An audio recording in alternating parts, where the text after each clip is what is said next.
Good afternoon, everybody. Welcome to Saint-Auban, World Sailplane Grand Prix Final. We are on race day 4. We have a very exciting race for you this afternoon. Very interesting conditions here. But before we talk about today's race, let's just recap on yesterday and have a look at the highlights from yesterday.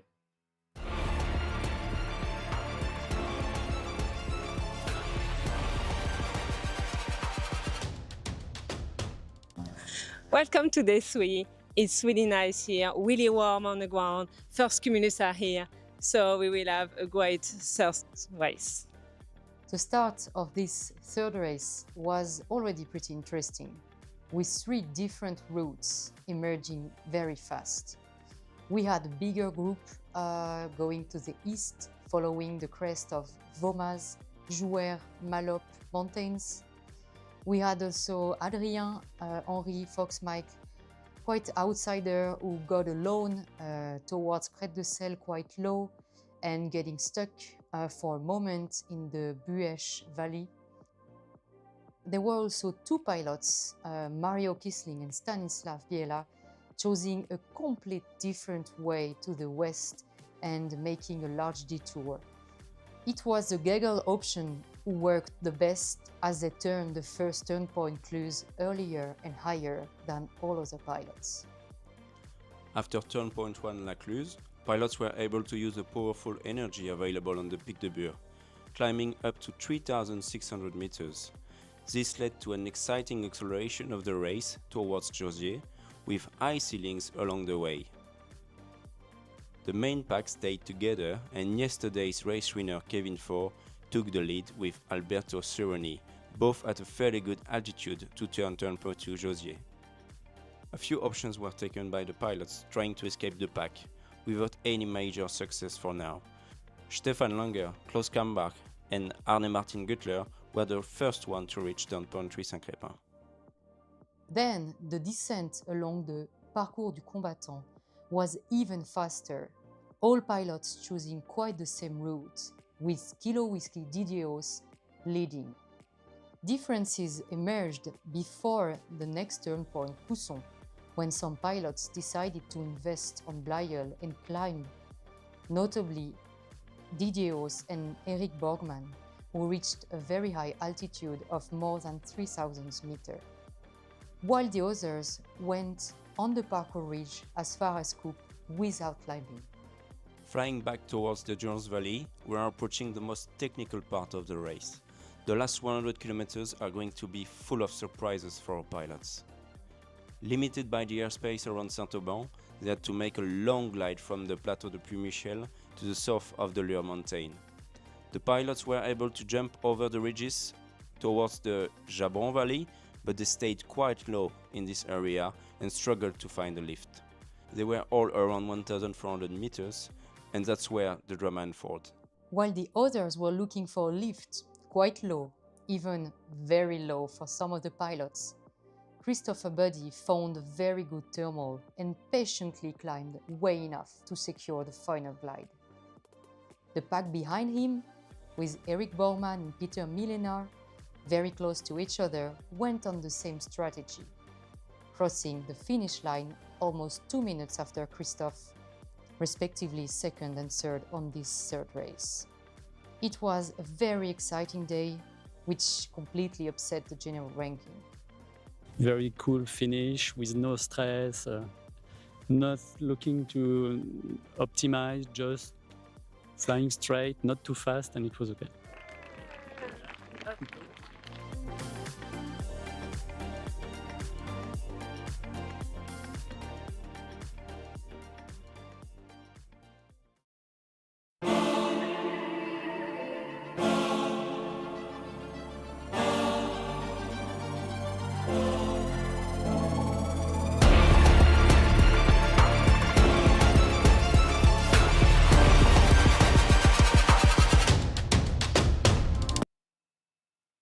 That's good.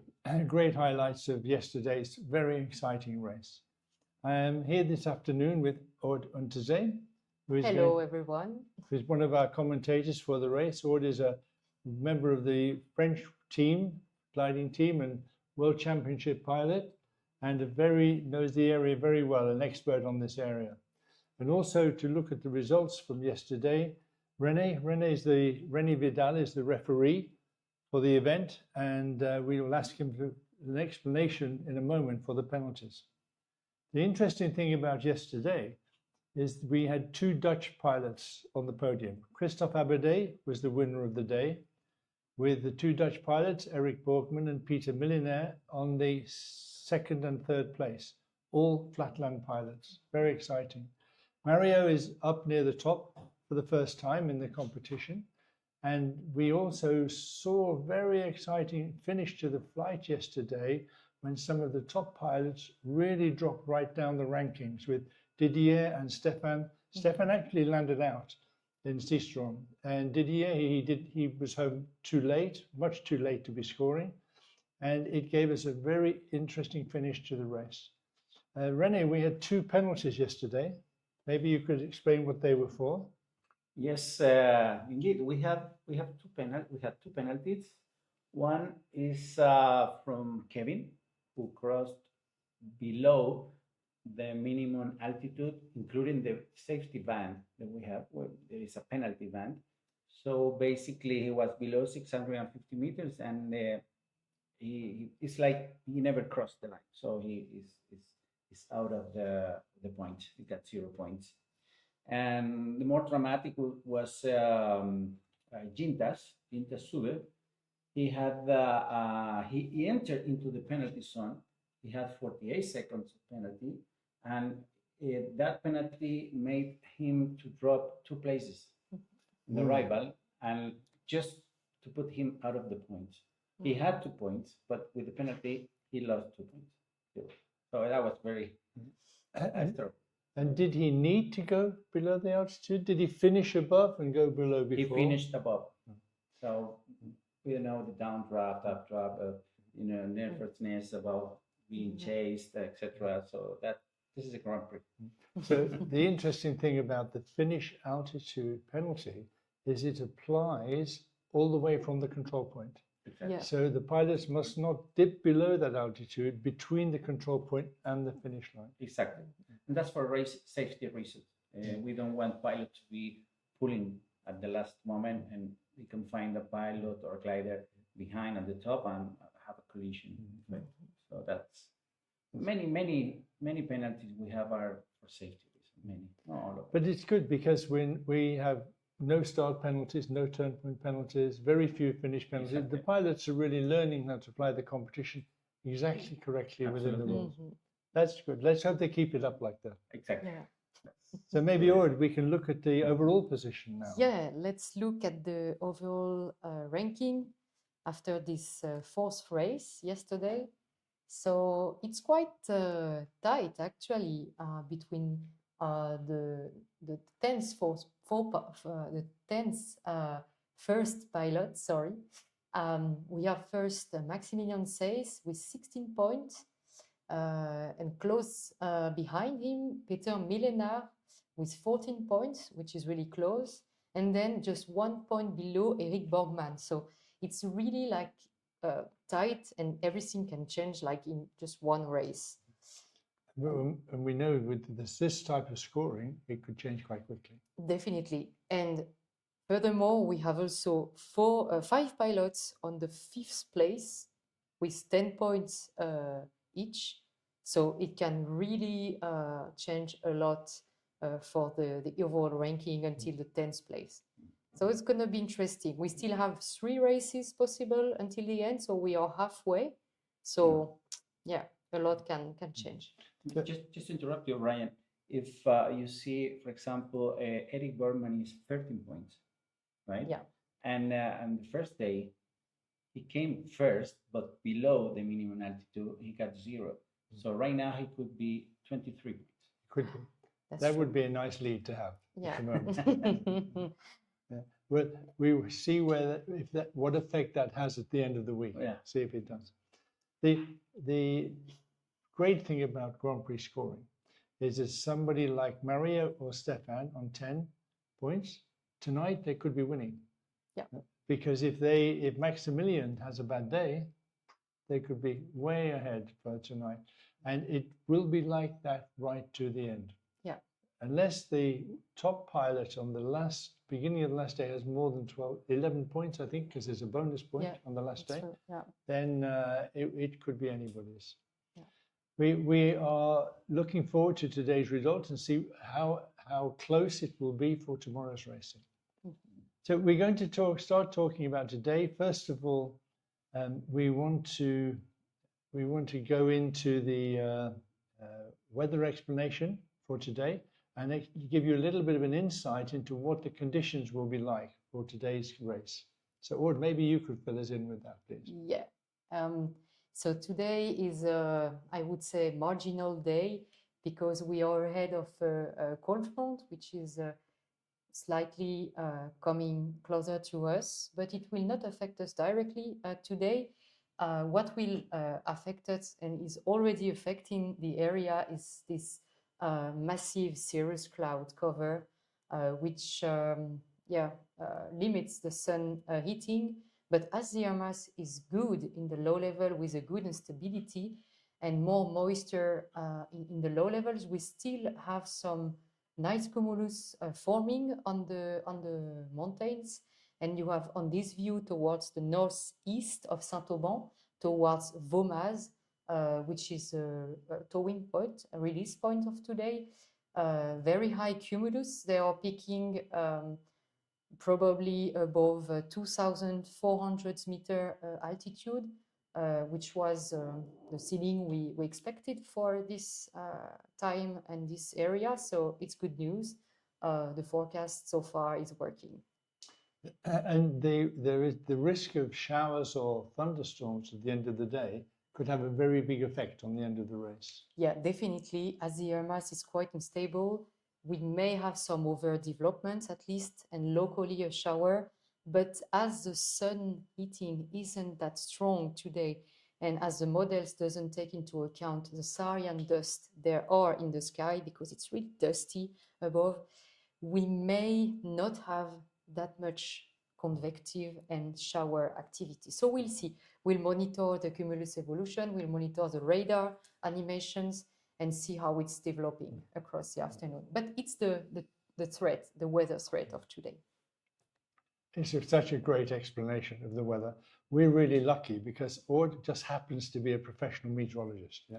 And so there's no arguing with no other opinions. We believe that she can give us the best possible insight to the weather here today.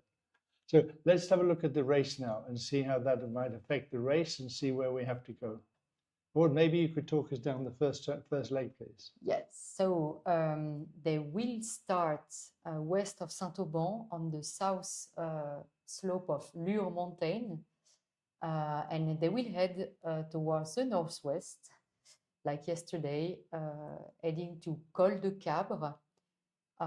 So this is a classical pass here with some ridges which offers a lot of opportunities to climb. And after turning Col de Cabre, we will send them to the east. So maybe a quick explanation why the cylinders of the turn points are so large today. They are indeed 2 kilometers radius. It's because if there are some showers or thunderstorms developing, it will ease the turn for the pilots just to have a larger cylinder. So if the rain was falling actually on the turning point, they don't need to go all the way to the turning point. Exactly. So that's why all the turn points today have this 2 kilometer radius. So then they will have to cross the Durance Valley, not far away from Gap, so south of Gap City. South of Gap City, but north of the Gap airspace we don't see here. So you need to imagine that on the right here, there is a forbidden airspace. So they will need to manage this quite accurately so as not to get a penalty, actually. And they will arrive on Mont Colombis, which is a small mountain above Lac de Serponçon. And this could be a tricky area as there are more clouds to the north and also a more likelihood of showers developing at the end of the afternoon in this area. So we'll see. It might be a tricky point regarding the weather evolution, but then they will go to the south and they will have head for to La Motte-du-Caire. La Motte-du-Caire airfield. Just before we do that leg, Yeah. it could be tricky between the airspace and the showers. Definitely, yeah. It could be. There could be a bit of a problem here Yeah. if it overdevelops in that area. It could, yeah, it could. We'll monitor that closely. And then to La Motte-du-Caire, it's quite straightforward. You have the ridge quite well aligned on the track, so no big issue here. But then it may be very tactical, because from La Motte-du-Caire to Cousson, which is the last turn point, they will need to cross a pass, Col de Jouer, which is quite high. You really need to climb before going above it, because it's like 1800 meter altitude. So they will need to climb to cross this mountain and be safe then for the last part of the task. And if they cross, well, the area they're crossing, they could come on the lower side towards Auton, Yeah. and on the Vosges if they really needed to, if it was a low cloud base. Exactly. If the ceiling isn't high enough, they still have the opportunity to go to the west and benefit from the ridge towards Saint-Auban, but it makes a detour. So, yeah. Then Cousson is the mountain above Digne-les-Bains city. Last turn point. At this point, when you are at 1500 meter altitude, it's okay. You can go to the finish. So, so on this part of the flight, it could just be a glide. The final glide could start before this turning point today. It could, yeah. And we know that in this area, normally there's quite good lift. So if somebody is a little bit lower, they could still get a climb here and top up again. It's a hotspot, thermal hotspots. So a slightly complicated finished procedure for today.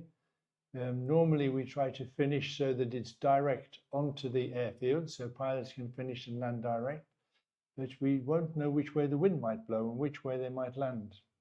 Yeah. So if the weather deteriorates with shower or thunderstorms in Saint-Auban area, it may change the wind locally, and so it could make the arrival and the final glide quite tricky. But we'll monitor that.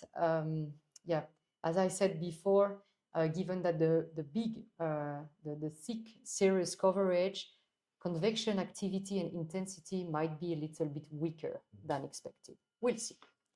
And we had a delay this morning. We had a delay with the start, with the launching because of the weather. I think the start line is anticipated to open at about 14:40. Are we right there, Seb? Yeah, 50. 14:50, right. So 55, not before. 55, yeah. So 14:55, we're anticipating the start line opening, which is in another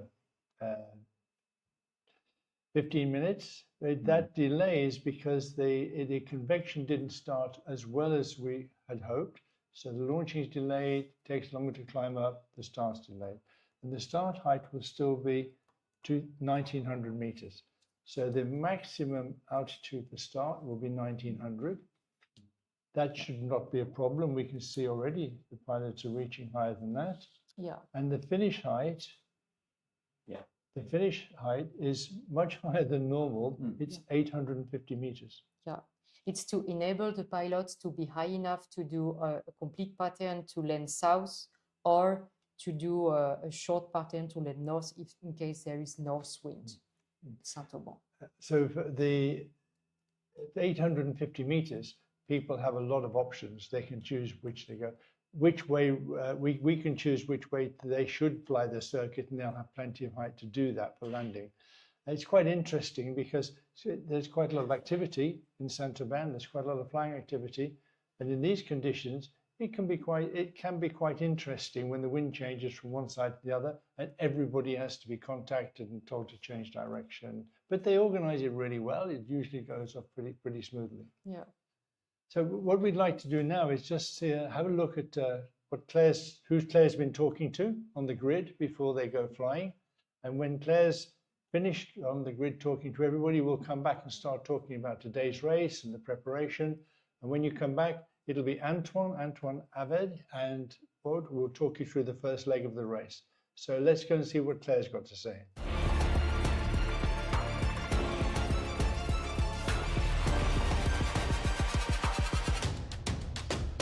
Welcome to the grid. It's day 4. Attention, sorry, since I'm still moving here. Welcome to the grid. It's day 4. The weather is not so good, but it starts to get warm here. So I'm sure they will manage to have a nice race. Let's see if Björn has a few minutes to talk with us. Hey, sorry. Sorry. How are you doing? Yeah, I'm fine. Could you tell us about how you prepare to come here and if you know the area well? Especially in my junior years, I had a few years where I came here in the spring, especially. So I'm not having a lot of experience in the summer here, but I try to analyze everything from the Grand Prix in Saint-Auban and also in Sisteron. And I try to analyze a lot and see what lines are good and what thermals to take in the usual days. That's a pretty good approach. Do you think he helped? I think it was helpful to know where everything is, but every day is so different for now that I can't really tell. It was better than nothing, of course. Do you feel that today the weather will be good for you or more a disadvantage not knowing the area so well? I was thinking that special weather would be good for me since maybe everyone is confused about it and also the local knowledge may be a disadvantage. But I'm not sure anymore since there is so much local knowledge that they know every condition. So I'm not sure. So yeah, maybe they know a lot more stuff, especially like Didier and so on. So all the French guys. We'll see. But I will go there where the thermals are and see where it goes. Yes, and you did pretty well up to now. Your name is often popping up and you are playing really well. We are looking forward to follow you. Thank you. Okay, let's see if Klaus is around. Be careful. Hi, Klaus. How are you doing? Oh, fine. We fly. You try a lot of things. How do you feel about today? Are you still pushing? I don't know. I think I do not push today. It was not good yesterday. It was almost. Sorry? It was very close of working. No, good work, but it didn't. Yes. So today the weather, you will be a bit more conservative. I think yes, because I do not really see how it will work. So I have to look what the others do. Okay, we will see. I will make sure, maybe on the live we will remind you that. So Didier is not as his glider. Let's see Stefan. Look, we go below the wing.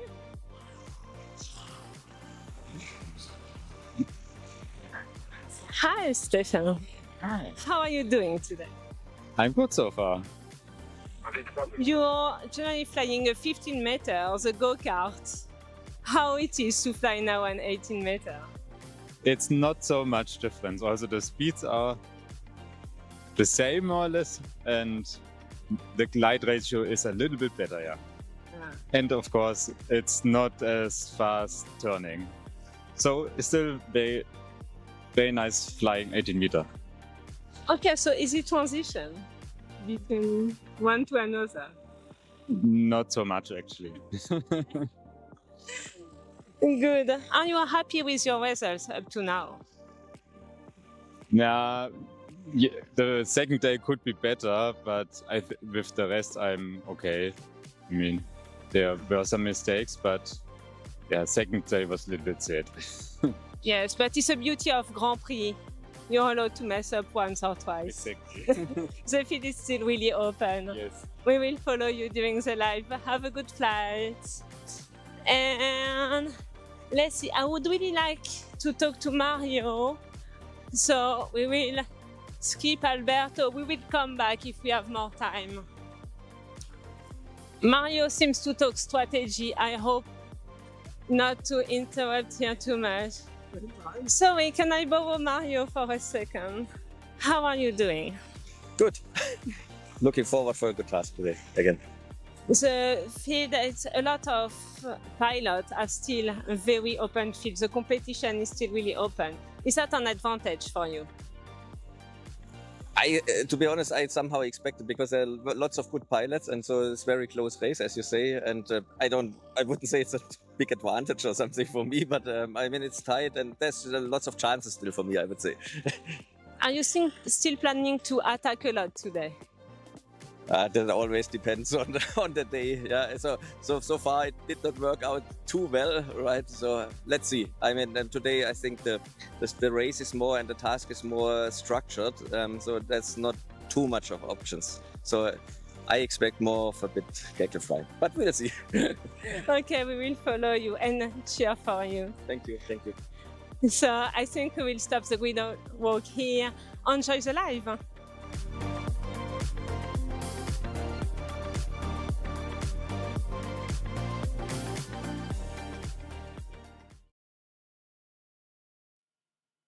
Hello again, and now we welcome Antoine Avet.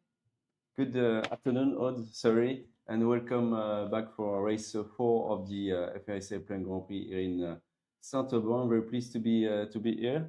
The race is about to start in about 10 minutes from now. The start line will open with a maximum start altitude of 1,900 meters, 1,100 meters. With the gate opening at 1455 in local time in France. Yeah, so we still have time to discuss maybe some of the pilots' history. On the overall results, we saw that on the top 3 so far, we have Maximilian Seyss, Peter Milinar, and Eric Bormann, which is quite interesting. I would like to talk a little bit about Peter because Peter is a pilot who loves flying here in Saint-Auban, but he hasn't that much experience in the mountain flying. He started gliding in the Netherlands, so it's quite flat terrain, flatlands, definitely. And he's here to fly in the Alps, of course. And his goal for the Grand Prix is to have a medal, but he doesn't think that is realistic with its background in flying mountain areas. So I think he's very humble. He's very humble because he has actually a lot of experience in gliding. He's been there flying worlds for years. He's a very experienced airline pilot flying on the 747. So flying the Jumbo is quite cool, I think, and I think he really enjoys it. He's quite far away from home as well, so it's not always easy. He has a careful wife and a kid, I would say, and he said that he is looking forward to fly with his wife in glider because he's never done it before, and it's really something he wants to do. Peter, really good guy, and it's super nice to see him having such good results so far. Yeah. And something quite interesting to say about him is the owner of a GS3 glider. He's flying with it here, but he will also aim at flying in open class. So a larger glider, he ordered a GS5. And yeah, I'm looking also forward to see what he's going to do with open class glider. Very good pilot, very nice results so far. So we'll really take care of what he's doing. We'll follow him today as well. Back to the pre-start. Exactly. Flying. So, what are they doing right now? Yeah, so the pilots have been launched towards Vomas Mountain at 1,400 meters. They've been released there by the tow pilots, and the weather is pretty good. when we are looking outside, we are facing east here in Saint-Auban, and we have a nice view from the window. And you can see that it's completely overcast here in Saint-Auban, but there are a few cumuluses or fractocumuluses here on the Vomas, and they are climbing up to 2,400, 2,600 meters. So the weather is quite okay to fly this race today. We still expect quite a nice and fast race. So the pilots are staying around Vomas because it's good there, but not very good everywhere on the Saint-Auban area. Some tried to go towards Lure, so on the west part of Saint-Auban, and so Oscar Tango, Charlie Tango here. There are 2,200 meters approximately here, so the weather is quite okay as well on the west side. Thank you for the image. That's a view from Saint-Auban airfield towards Lure Mountain. As you see in the background with a few cumuluses here. So it's quite okay to fly. Not the best day of the week for sure, but we really expect a nice race. Yeah, still enjoyable weather, as you have seen this nice cumulus. The air mass is really good actually, because the sun isn't hitting the ground that much here. It's really overcast, as you said, Antoine, and still there are cumulus clouds. So it's really good news for us, for the pilots. And they are actually currently flying quite high, so much higher than the start line maximum altitude. So it will be comfortable for them to cross the valley towards the start and to make a start at the maximum altitude. The start is on top of your screen. It's about to start in 6 minutes and 30 seconds approximately. And yesterday we started to talk a little bit about the sponsors of this event. Maybe, Aude, you want to tell us more about the specific sponsors that are helping us to produce this event in Saint-Auban? Yeah, today we can focus a little bit on two sponsors. First, EDF, you see on the upper left side of the banner, right side. EDF, it's Électricité de France. It's a huge sponsor for years for gliding events in France. Mm-hmm. And they are still supporting us a lot for organizing events. And also they are supporting the development of sustainable aviation through electric sustainers and so on. So that's more or less the national supplier for electricity for homes and companies in France. You know. So a big sponsor, a big thank to them. I think the representative of this company were here yesterday. So exactly. They visited us. It's really nice of them. And maybe now a light focus on the aerotechnics. They are going to be there. Well, they are on Saint-Auban airfield. All the week, I guess. They are here on the week, and they're going to be there tonight for the podium ceremony. And I've heard that they will hand over the champagne bottles, let's say, tonight on the podium, or the rosé, depending on what we have available here in Saint-Auban. What can you tell us all about aerotechnics? So Aerotechnics is the French company who is doing glider service, glider maintenance, and also glider repairs, repaints. So everything about glider service in general. And they are growing a lot at the moment. And I guess they are even building a new hangar in Aspre airfield, right? Yes, I think so. Yeah, I think so. So they are growing and they are ready to take care of your gliders. And it's really nice of them to be here this week, because in case the pilots have an issue on their gliders, they can intervene very quick. Yeah. And they did something on Christophe Abadi's glider yesterday, which is really yesterday nice. Evening, just after the landing, actually, we were rating during the landings, Christophe more closer to the southern battlements here in Saint-Auban to have a live interview, but we had to run towards the north because he landed quite short on the runway yesterday to then have his glider repaired in the hangar. So it was quite fun. It's really good that we have them here indeed for such a big event in Saint-Auban. So that's good. Where are the gliders now? Back to the gliders situation, we are at 3 minutes from the start. And they're quite far away. They are from the quite start. far away still, but they are high, so it's good. We see them quite flying to the start line. Exactly. It is the time now. We can see them really moving towards the start line. Yeah. So they are quite comfortable at this altitude, no issue so far.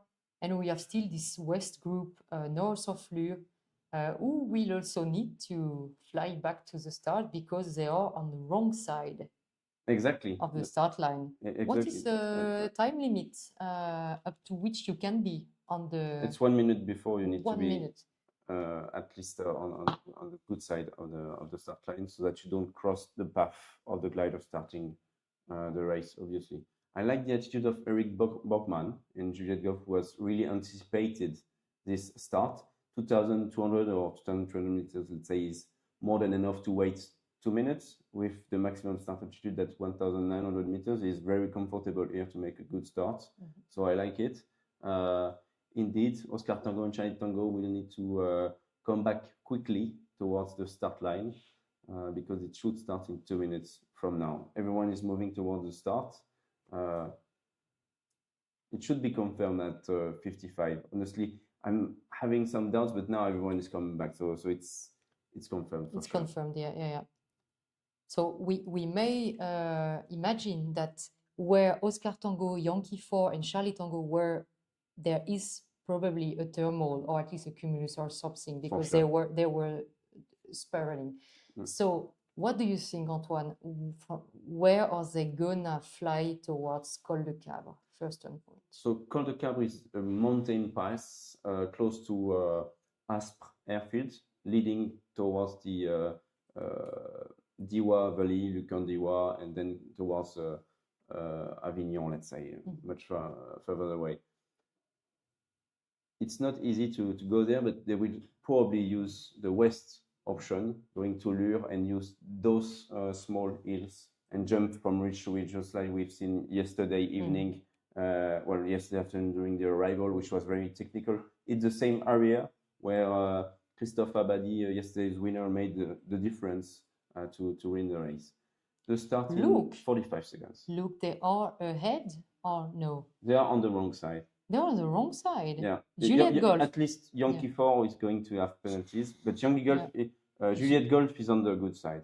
Okay. I think he's just flying above the line and waiting to it's the banner. The line. It's very well placed, honestly. I think Eric Borgman is going to make a super great start here. Stefan Langer is about to join the start area right now. They are all going to start on the right side of the start line, obviously. Like, they are very late. But tell me, the group of glider cannot turn right. They are forced to turn left. You can turn right less than 90 degrees. Oh, okay, less than 90 so degrees. They can actually cross the start line like this. Stefan is doing a left turn to come back to at less than 1,900 meters. Start line is open right now. Thank you. The pilots are starting. I'm just starting, and we will see. I think we're going to see penalties because they were very late to prepare this start, and you're not in the best conditions to have a good start, controlled start with the good speed, because maybe they will have too much speed and so on. So I would not be surprised to see penalties today. I think the tension is quite high. Yeah, especially for the last ones to cross the start line.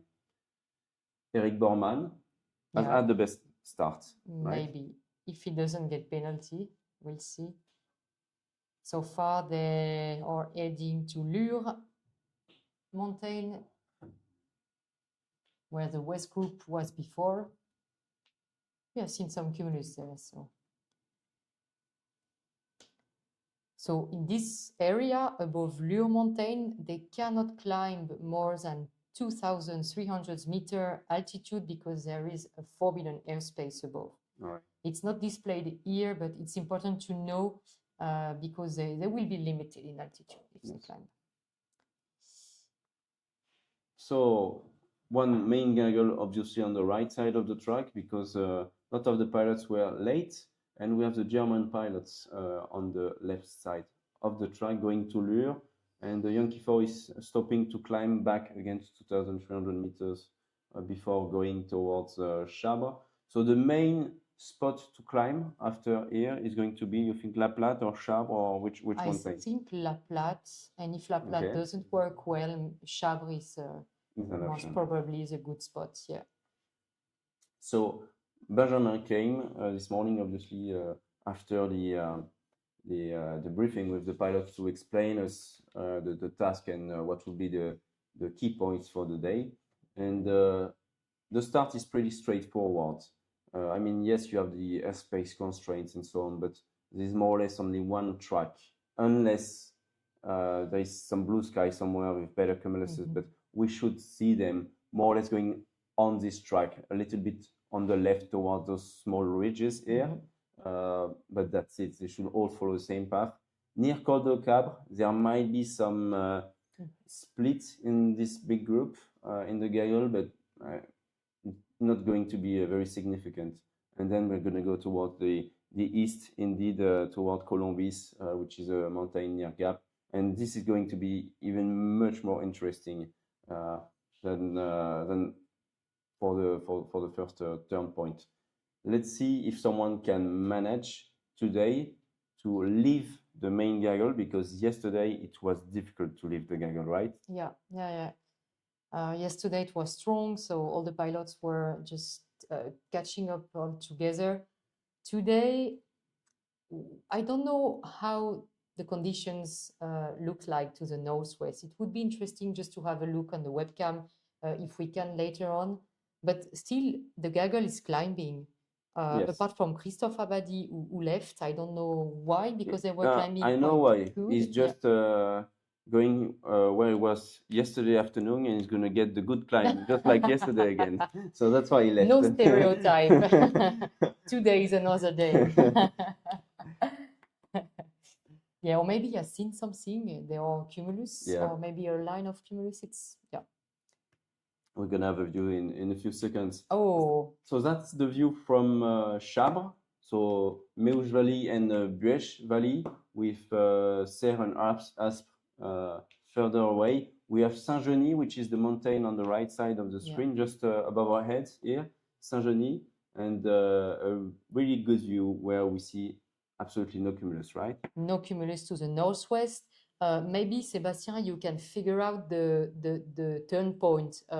We have Rocher de Beaumont, which is a prominent mountain on the left side of the screen, and Col de Cabre is approximately behind it, a little bit to the right. Exactly on this in this area. So no cumulus, and quite still a lot of cirrus. We see on this image some blue sky towards the north, so that's not too bad. Maybe it will come towards our direction. So it's good. It's not bad, honestly. Like, the ridges are alimented, and they were able to climb to quite a good altitude. 2,600 meters maximum was quite good. So we'll see if they can manage to get the same thermal strength with good altitudes again, or if it's going to be not as good as it was on the east side of Saint-Auban. We'll see. Something we haven't mentioned yet about the weather is that there is quite a not strong, but there is south wind, south to southwest wind. So all these ridges which are oriented to the south can work also on the ridge effect. So even if you're low, you have opportunity to climb again. Okay. And maybe this will be good for mountain pilots, because they know how to handle the ridge, and they are comfortable at ridge flying, thermaling quite low. So the pilots are here on the left side of the track now, joining those ridges. What is the safest option if you start to get low here? Do you have options to outland somewhere, or to get back safely to an airfield? Yeah, this is a good point. So they are actually in the north of Jabron Valley, which is quite hostile. So there are some fields for outlanding, but it's really not that flat. So you need to stay close to these fields if you want to be safe in flight. And you can also go back to the valley, Durance Valley. And what do we have in the Durance Valley? Do we have airfields there? Yeah, there is Sisteron, not so far away, but you need to cross the ridge, obviously. Yeah. And there is also some fields in the Durance Valley like Salignac or Volon. Okay. But yeah, it's quite far away. So now they are just in the valley of Sisteron. They just passed above the Ubac and near La Platte now.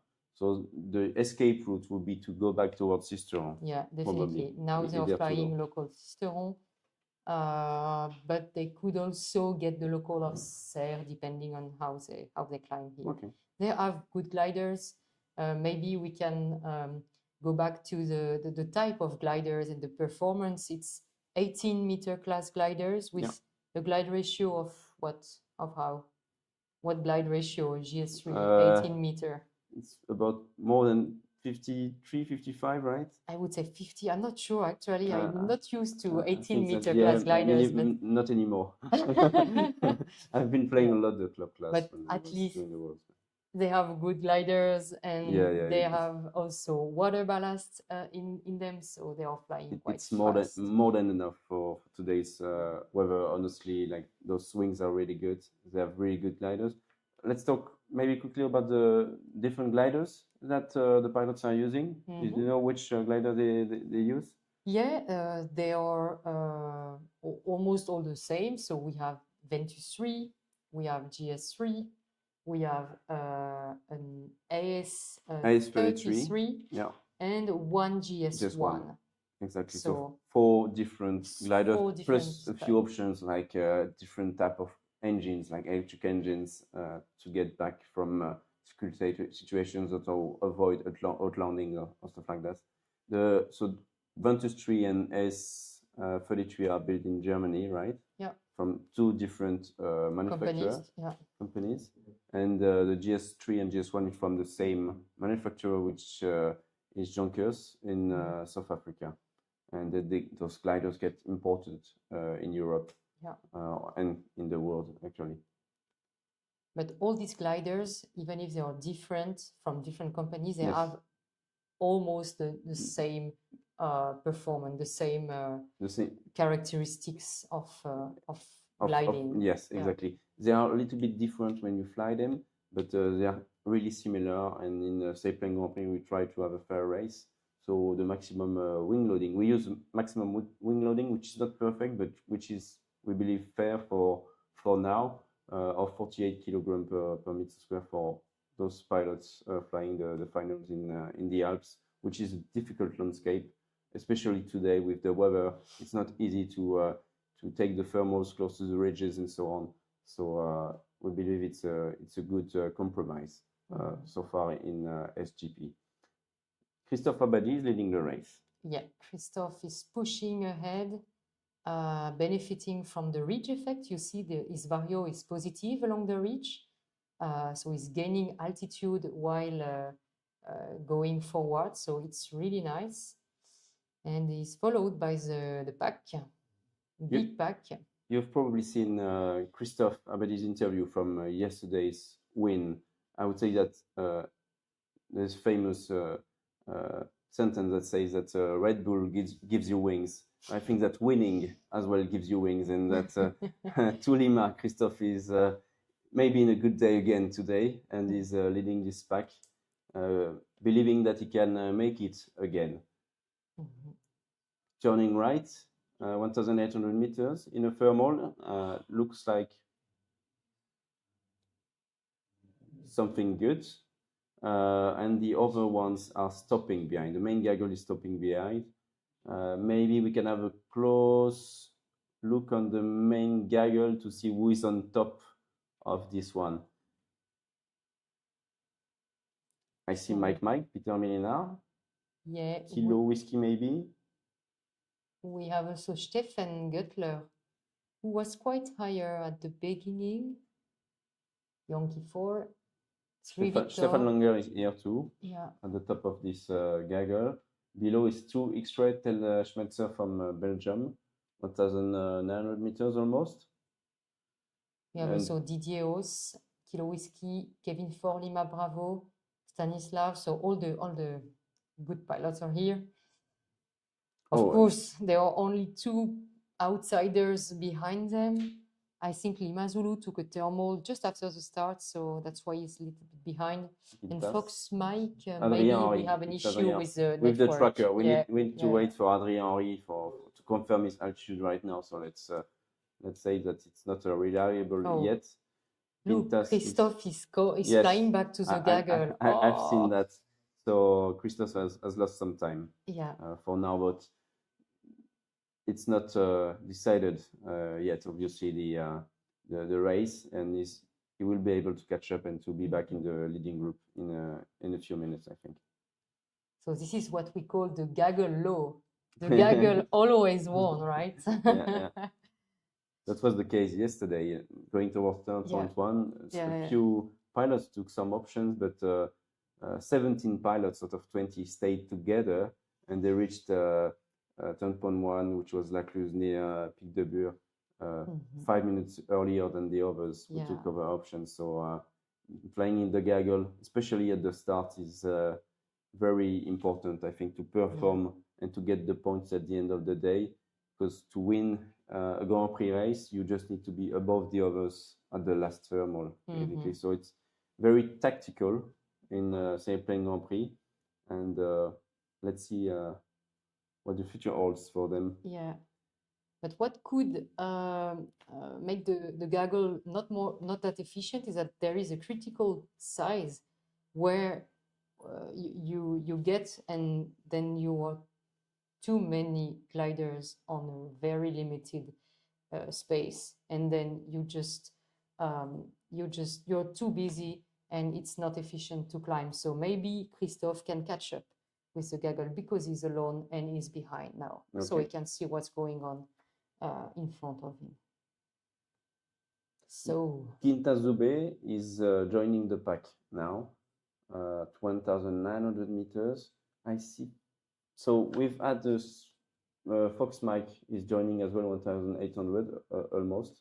So he's in this area with the gaggle. Is not late behind, let's say. So he can continue. Mario Kisling is apparently with this leading group with Delta Charlie, Yankee 4 and Stefan Langer.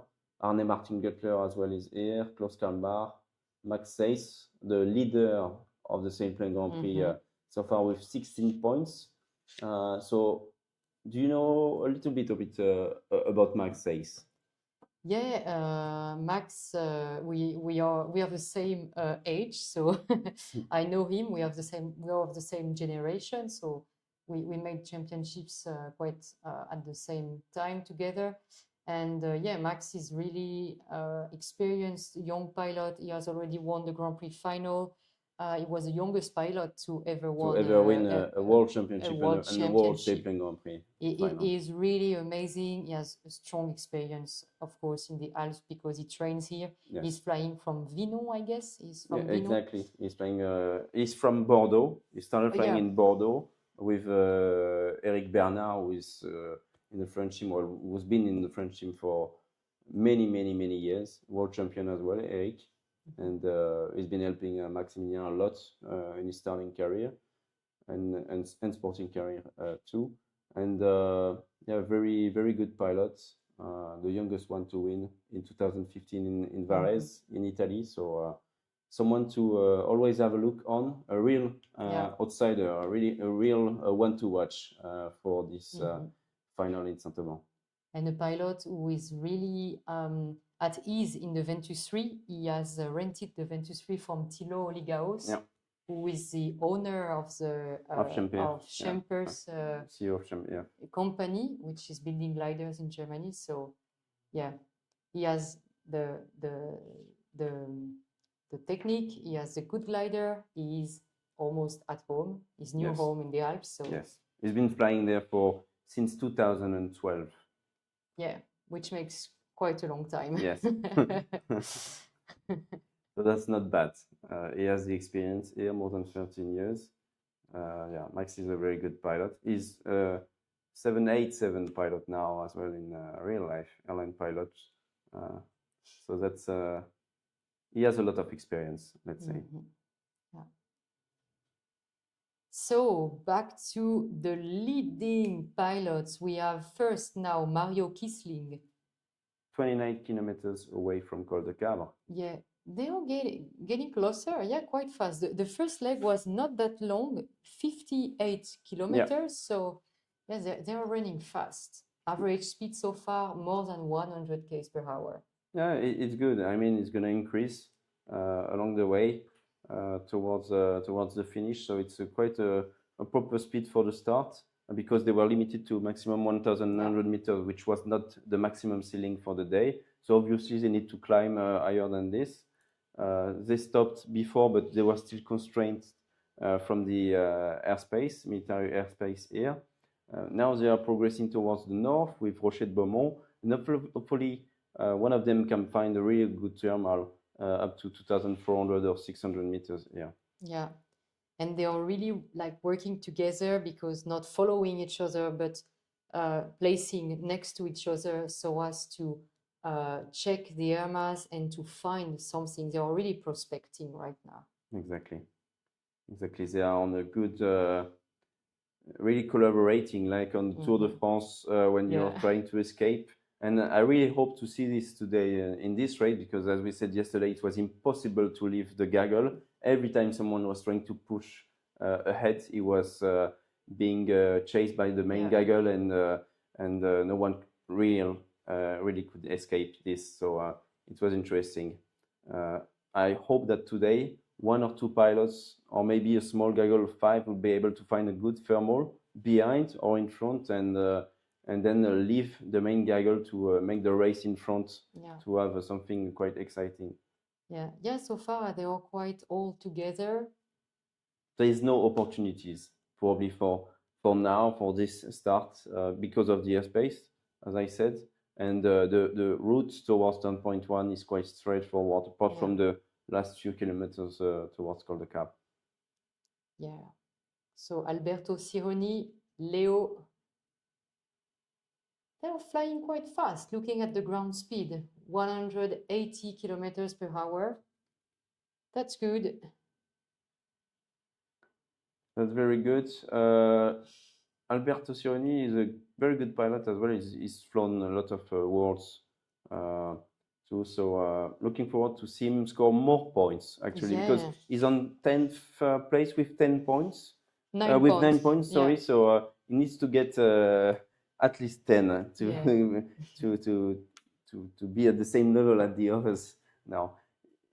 It's quite amazing. Actually, I think it's one of the best finals so far in terms of consistency and level in between the pilots. They are all very, very good, very talented, and having 9 pilots with 10 points and more is very, very good. It's very tight.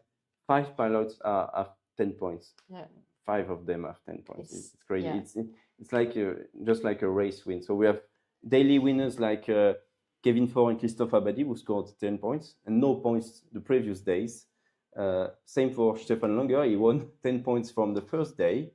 And then we have Mario, who made sensational races, honestly. Yesterday, he made a wonderful comeback because he was taking a route to the west straight from the start. And then he fell 5 minutes behind at 2.1. And he's been able to come back, and he landed and got the 5th place yesterday. So it was pretty amazing to follow throughout those 360 or 70 kilometers yesterday. It was really a long race. Stefan Langer leading 1,900 meters almost on Rocher de Beaumont, right? Yeah, Rocher de Beaumont, which can be a good hotspot for climbing. Okay. What do we have next? What do we see on the screen? What are those mountains here, and what's this valley? So just in front of them, there is the Bueche Valley, which is flowing through Aspres city to the north, exactly here, and then to Serie city, and there is an airfield in Serie, we can see it here. Yeah, exactly. So these are the fields where they can outland if needed. Do you know how many kilometers there are between Aspres and Serie? Not exactly. I would say It's 10, about 12. 10. It's Yeah. about 10 kilometers between those airfields. So it's pretty safe to fly here, even if you're low. You just live on the east side of those ridges, and you can come back safely towards Aspres or Serie. When Kevin Ford took his chance on the second day to win it, he went towards Les Apôtres, which is just before Serre-la-Bâtie airfield, and before Aspres, sorry. Mhm. And if he didn't have any good option, if he didn't have any good thermal, he could have outlanded in Aspres, and it was quite okay. It was safe to take this option. So Yeah. we were not worried at all to see him low in this area. So it's really comfortable as well Yeah. for us organizers to have pilots flying in the region here. Yeah, and all the pilots are quite serious. They do not take dangerous decision. Yeah, they fly quite well, honestly, quite safely from what we've seen so far. We have a lot of tools to analyze their flights, if there are some close calls and so on. And if there are close calls, then the competition director, Benjamin Negle, who will come later on during this live stream to talk about the race, is going to talk to them and to explain with the videos of the close call what they must do and so on. So it's very good what is being done. I love this view. Yeah, they are ridge flying on Rocher de Jardin, which is a well-exposed slope to the south. And I think the ridge is working because they are just climbing, flying straight. So it's nice. And they're trying. Yeah, and they're trying. It's a good opportunity to climb because then if you just go on towards Col de Cabre, even if it's not far away, you are quite low. And it's Col de Cabre area may be the first trap of the task. Yes. Because if you turn it too low, you have hardly any chance to take something if Les back. Apôtres doesn't work, you end up in Aspres. You're done. Yeah. Yes. So it needs to work. Usually in those type of conditions, especially when you have overcast weather like this, Les Apôtres works quite well. Like the ridge works quite well. So I'm not worried for the pilots who will try to go straight away to Cabre, which is at just 1,000 meters or so. It's not very high, but you need to be on those ridges before a Col de Cabre to be able to turn it safely and properly, I would say.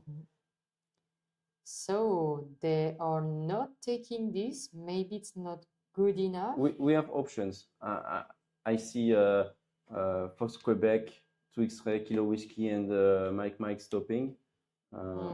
Others are starting to get something else on the west side of this ridge. So it's interesting. Oh yeah. Kevin Ford is pushing with Alberto Sironi, just like yesterday towards turn point 2.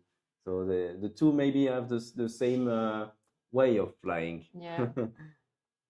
So Kevin is, even if he's a young pilot, is well experienced in the mountain. Yes. He flies from the Pyrenees, and he has proven that he's able to do something really good even if he's low. But today it can be tricky if you're too low. Arne Martin is trying something. He went to another route. He was a little bit lower, I think. Exactly, 1,400 meters. So he's trying to get a good lift from this nice circus here that you can see.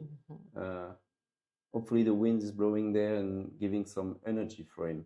Fox Mike Adrien Henry is closer to Serie and Aspres in the valley, trying to continue towards Col de Cabre, and is going towards a very good mountain here with a very good ridge that leads you towards Col de Cabre. We'll have to do a right and left, but it's a good option to go there. Yeah, if the ridge is working, he can just... It's on track. I mean, it's on track to do that. It's on track, and he can just turn the point and come back. So, but the ridge needs to work.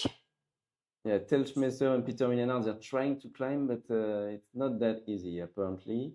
Tulima is still on the ridge. So maybe there are a few cumuluses just right here, and they are attracted by it. and trying to take the best out of it before going to Col de Cap, because Yeah. we've seen on the webcam already that it was quite blue thermals. And it's worth it climbing before turning the point, Yes. because the wind, Will the push south you wind push you towards the point. Yeah, first of all, and the second, as you said, it's going to be much easier to leave Col de Cap and to Definitely. go towards turn point 2. You don't want to stay in the Breche Valley and to be stuck there for sure. So it's interesting. The majority of the pilots are just going on, and we have still Peter and Till climbing and 1900 meter. That's great. Much comfortable to turn Col de Cap at this altitude. So the others are pushing, and they are just above the ridges, but they are on the other side of the valley, already on the Diwa Valley here. So the outloading fees are going to be on the Diwa, which is not the best. You prefer to be in Asp, but because Asp is an airfield, whereas the outlanding fields are just fields, and you cannot take off from them, contrary to an airfield, from which you can take off. So 7Ks to go, 5Ks to go for Leo, Alberto Sironi. Yeah, it's getting exciting. It's getting hot in the cockpit. Getting hot in the cockpit. Yeah. So turn point 1 today is Col de Cap sponsored by EDF, Électricité de France, the French national supplier of electricity, the main one at least.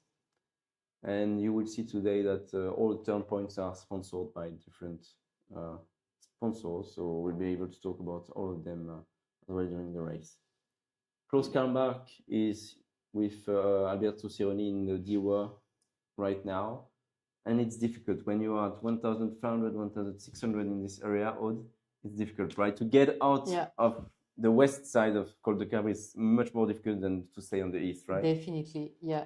And that's why it was Col de Cap was chosen as first turn point today, and not something in the Diwa Valley, because today you can really get trapped in this Diwa area. Right. Yeah.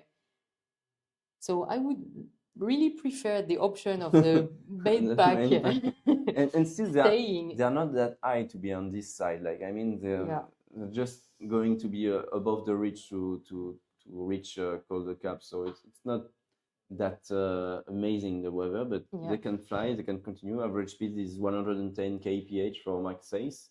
So that's pretty good. Honestly, that's what we expected, I would say. And here they are in a good situation because the ridge may be also working, so you can just fly straight to the turn point and then fly back without losing that much altitude. Exactly. Now it's going to be very interesting because we're reaching turn point 1, and there are several options to go towards turn point 2. In the middle of the track towards turn point 2, there is the big airspace of Gap Talar, the airport there with parachutes and glider, Sailplane aerobatics. So they're kind of stuck. They need to avoid it by the north or by the south of the track. And it's a big detour to go to the south, but you are safe with the ridges and so on. And the north is more straightforward, maybe, but it's going to be more difficult to go towards Colombis, which is a hill on the east side of Gap, which works quite well for gliding. Not as steep as Chabre, for example, but it works quite well. They're stopping. Yeah, they're stopping, apparently climbing, which is good in this position. It's nice to see Fox Quebec, Robin Clark, the American, are still in the race today. It's really nice because he's not used to this marginal conditions in this area. Yeah. So he's a real rookie in the Alps. Robin is made his race from the USA Sailplane Grand Prix qualifiers. He's very happy, very good guy, very happy to be here. He's completed yesterday his first race of the finals. He was so enthusiastic about it. But honestly, yesterday they all had a blast flying the race. It was amazing with the feeling with that. Just stopping quickly, and I get back to Robin. We are at turn point 1. It is 1-3 27 now, and the pilot have turned turn point 1, 114 kph average for Kevin 4 here. Some are trying to climb within turn point 1 here because we have some ridges around here, and I would say that everyone is still together. Just Alberto Sironi and Klaus Karlmark are on the Diwa side at 1,800 meters, and we have Arne Martin, Gintas, and a few pilots struggling a little bit behind, but just a few kilometers behind at 1,500 meters. So that's pretty good. We are back with Brian. Hey, coming up Hey. after turn point 1.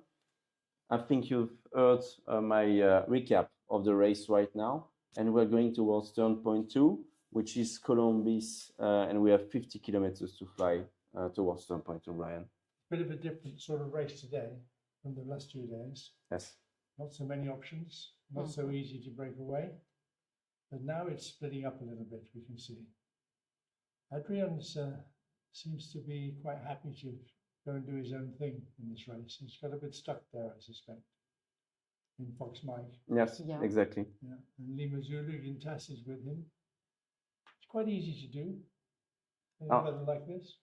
Arne Martin did not turn the turn point 1 yet. Yeah. He's been flying from the west side of this valley towards Les Apotes to climb on Les Apotes.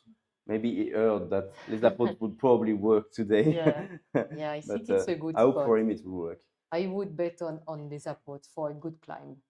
And you can arrive really low on Les Apotes because there's an airfield exactly at the bottom of the ridge. Exactly, which is Asp. Oh, it's interesting. They seem to be heading to the northwest of Les Apotes, but maybe they will continue further north, which would be a big detour. But yeah, we'll see. It would be logical to stay on the Les Apotes now because you should be able to climb. Yeah. And what's happened to Alberto? When they went off with the Klaus on their own? Are they They still were struggling? they were off the track the in west, the Diwa Valley, yeah. and when you are in the Diwa Valley, 1,500 meters, it's difficult to get out of. It looks it. like they're still there. Yes, The Klaus is still there, and his Alberto is probably Alberto has been able to escape because they found something, but not easy. and because they don't know this area so No. well, No. and so they probably don't realize it's a blind valley. If you don't get to the end and climb, you have to come back. I think so. When I was looking at Alberto going there, I was like, he probably doesn't know the area because that's not what someone who knows would do. That's definitely not what you want to do. So, I'm surprised. And it's going, well, that's broken away a few. So the main gaggle is now smaller, more nimble. Yes.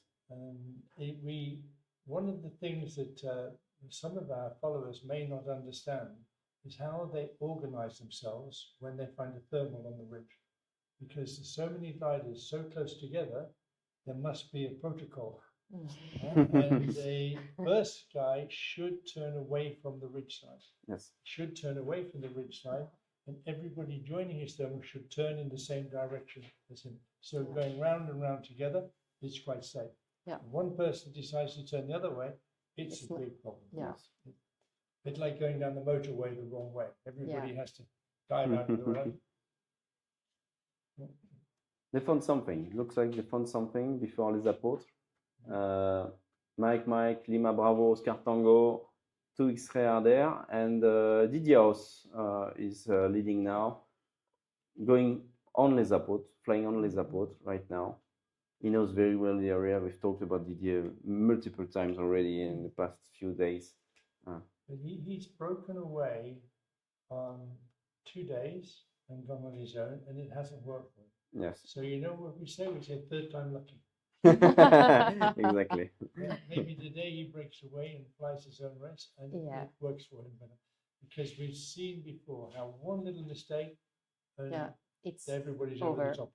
Yeah. So I will carry on with that if you like, and then you can come back and carry on for the last 2 legs with us. Perfect. I'll take a small break. See you later. So guys, we are between turn point 1 and turn point 2. We still have Arne Martin Guttler, Stanislaw Biela, Lima Zulu, who need to turn this turn point 1. And yeah, so that's the altitude on the right. Just so that's not confusing for you. It's not the classification in terms of distance flown toward the end. One of the things I noticed, Antoine, is that on the first leg they were flying 1,600, 1,800 meters Yes. all the time, and now they're flying at 1,600 meters and struggling to get much higher. Yes. So maybe the thickening cloud has made the lift weaker, and so they're relying more on gentle ridge lift and weaker thermals just to keep running. Exactly. It certainly looks like Didier is relying pretty much on ridge lift, and he knows how to ridge soar at low level along here more than anybody else. He's practiced flying at low level. I'm looking forward to see what's going to be the route for Didier now. Is he going towards Montmort, which was one of the turn points of the last few days, or is going to go towards Aujour, south of the valley, Crête de Sel, Jaligné, to go back to the east of the valley of Gap? It's going to be interesting. It certainly doesn't look obvious. When you can see where Didier is flying now, there is no real clear ridge line. Yeah. But you have the big valley to the south of him. The breeze or the wind will be blowing along that valley, but coming up each of these ridges that runs off it. And Didier will have a good idea which ones are going to give him the help, and which ones are not going to help him. Going straight on again, he's either it's really difficult or he's very happy if he's not stopping and he's carrying on. Exactly. And we can look behind now. They're climbing up much higher. 2,100 meters for Kevin Ford. It's a good climb. Yeah. It's a good climb. Peter Millenard has left and is going towards Durbona, which has worked quite a lot over the past few days. So he knows this mountain for sure now, but we'll see if it can pay off. What's this mountain Didier is heading on to now? It's on the lowest sides of. I'm going to take the big map. We have the big map of the Alps, the map, the gliding map of the Alps, just so that we have the right and proper name here. We have Tête de Clap in front, but that's just southeast of Pic de Bure. But before there is no clear name indeed on the gliding map. So it's not. So this is not a known route that you would sort of go down and go. And Didier is sort of breaking new ground here.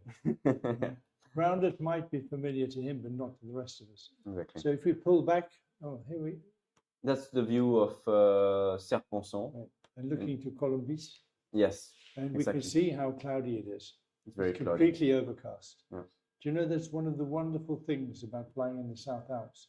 When weather that most days you wouldn't dream of opening your trailer doors, you can have a really good flight. Exactly. Yeah, the energy potential here is just amazing. And I've always been surprised how you can get fantastic flights in this region when you just don't expect to fly at all.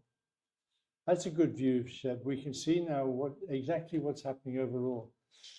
It's difficult to imagine that pushing on so low has been a good tactic when the main pack behind has been able to get to quite a good altitude. Yeah, I'm happy when I see Mario Kisling as well at 1,900 meters flying on Les Apôtres.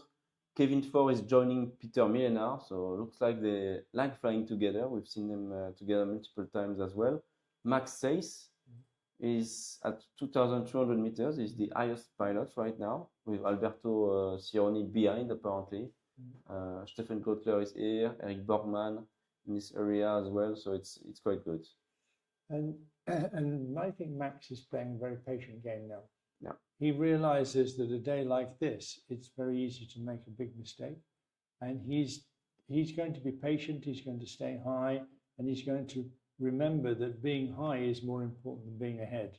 This certainly at this stage of the race. And you know he's the leader now with 6 points. Yeah, and he's going to protect that a little bit. Exactly. Is it a pressure for him, you think, to have this position? It's always a pressure to be in front because you can only go one way. But I think Max is now really experienced and he's much more mature than when he flew back in Varese. And even then, he showed great patience. And I don't think he suffers that much. Everybody suffers from the pressure at the top. It's a lie to say they don't. But I think he takes it pretty well. And at this moment, he knows there's 3 more days. And it's important not to make a big mistake on today and to take it easy. Whereas Didier, he's quite happy to take a risk. He's quite happy to take a risk because yesterday he flew wonderfully, and at the end of the day he got 0 points, and that was down to 1 moment. And well, we'll see if his bravery pulls off for him today. Hotel Charlie's there. He's always around board. Bjorn flies really steadily. He flies really nicely, and he's always there with everybody. And he's doing okay in the overalls. He's got 10 points, I think, and he's not far off. Bjorn is got 6 points, 12th position. So it's still very open to get a podium or title for Bjorn with 3 more days to go plus today's race. Honestly, already good points, right? Yeah, and I think he'd be very happy to be in the top 4 or 5 pilots this game because he's not experienced at this level. When I talked last night with Max, he said that he believed that the standard of flying in this Grand Prix final is the highest he's ever been. That's what I said when Aude was there. I think we've never had such a high field in the final. It's a crazy final. There's real strength in the depth of the pilots. It goes down to 12th, 13th place pilots who are flying really competitively and really well. And one of the things that helps them is the experience they have and the instrumentation they have. Everybody's flying pretty much the same. Everybody has the same opportunity. And even the local knowledge from the French is not as useful as it used to be because you can make the flights on Condor, you can learn the region and so on. So you can learn much more quickly. So, it looks like India there, he's pulling away a bit. Mario is just, it would be really nice now to see a few breakaway movements. We've seen Didier go away. We're looking at Mario moving on. Max is going to move on with him. I'm pretty sure he'll soon be on behind. And if the gaggles break up, it makes the second leg much more interesting. I like what what Mario was doing actually, going to Seus. I think that the route I would use if I were here. I'm very surprised with the route taken by Didier. We don't have, I think, the latest information from Didier. The same keeps having him there, but I'm not sure he's still at 2,300 meters. Sorry, 1,300 meters. Yeah, we will have a look in the upcoming minutes. So maybe an overview, please, Seb, so we can see where everybody is now. Thank you. Sierra, he's way back there. Stanislaw, he's normally up in the front. Foxtrot Quebec, well, it's a completely different sort of day for our American friend, for Robin, but he had a very nice fight yesterday. He's learning a lot. I think today he's learning about the other side of alpine flying, what it can be like when you have to fly low on the ridges. This won't be suiting him, but he has 2 good airfields there if he needs them. Exactly. He can land in. I have a question for you, Brian. We've seen the main gaggle with Peter Millenard, joined by Kevin Ford and Mike Sace and so on, going towards Durbo now. Do you think there is a possibility? Is it an option for them to go towards Pic de Bure, to try Pic de Bure at 1,800, 2,000 meters here? I think it can be a good thing to go towards Columbus. Yeah, I think it's definitely an option.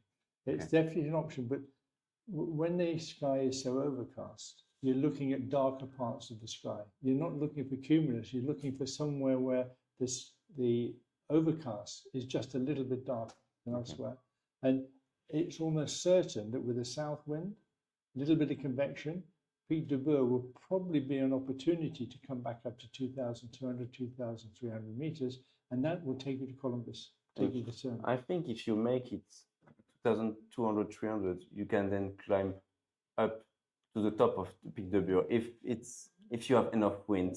I mean, the circus there is quite powerful when the energy is there. So I wouldn't be surprised if they come out from the Pic de Bure at a very good and at a high altitude. But I'm looking forward to see if they can manage to reach Pic de Bure. If they will be high enough to do that. It's off track, but we can see there that Didier is getting quite low now. Yeah. He's so low in this valley that we keep losing his data, and nobody's really high except Max managed to get a good altitude, but that altitude could take him all the way to Columbus, and Columbus should be good. It should be good when they get there. To X-ray, the Tills is in there. Tills doesn't have any points yet. He'll be keen to be in amongst the finishers today. And to X-ray is a really not an experienced mountain pilot, but as the competition progresses, he's been getting better. He's been getting more confident, and he's beginning to understand. And only today is such a different sort of day. What you've learned in the last 2 days is probably not a lot of help. Not very useful for today, probably, with this overcast sky. We haven't seen much of Stefan today. No, so Stefan Langer is been quite leading with the group, so it was quite okay. I believe he's still in the leading pack with Max Seis and Stefan Gottler, David Bauder, Rick Borgman here.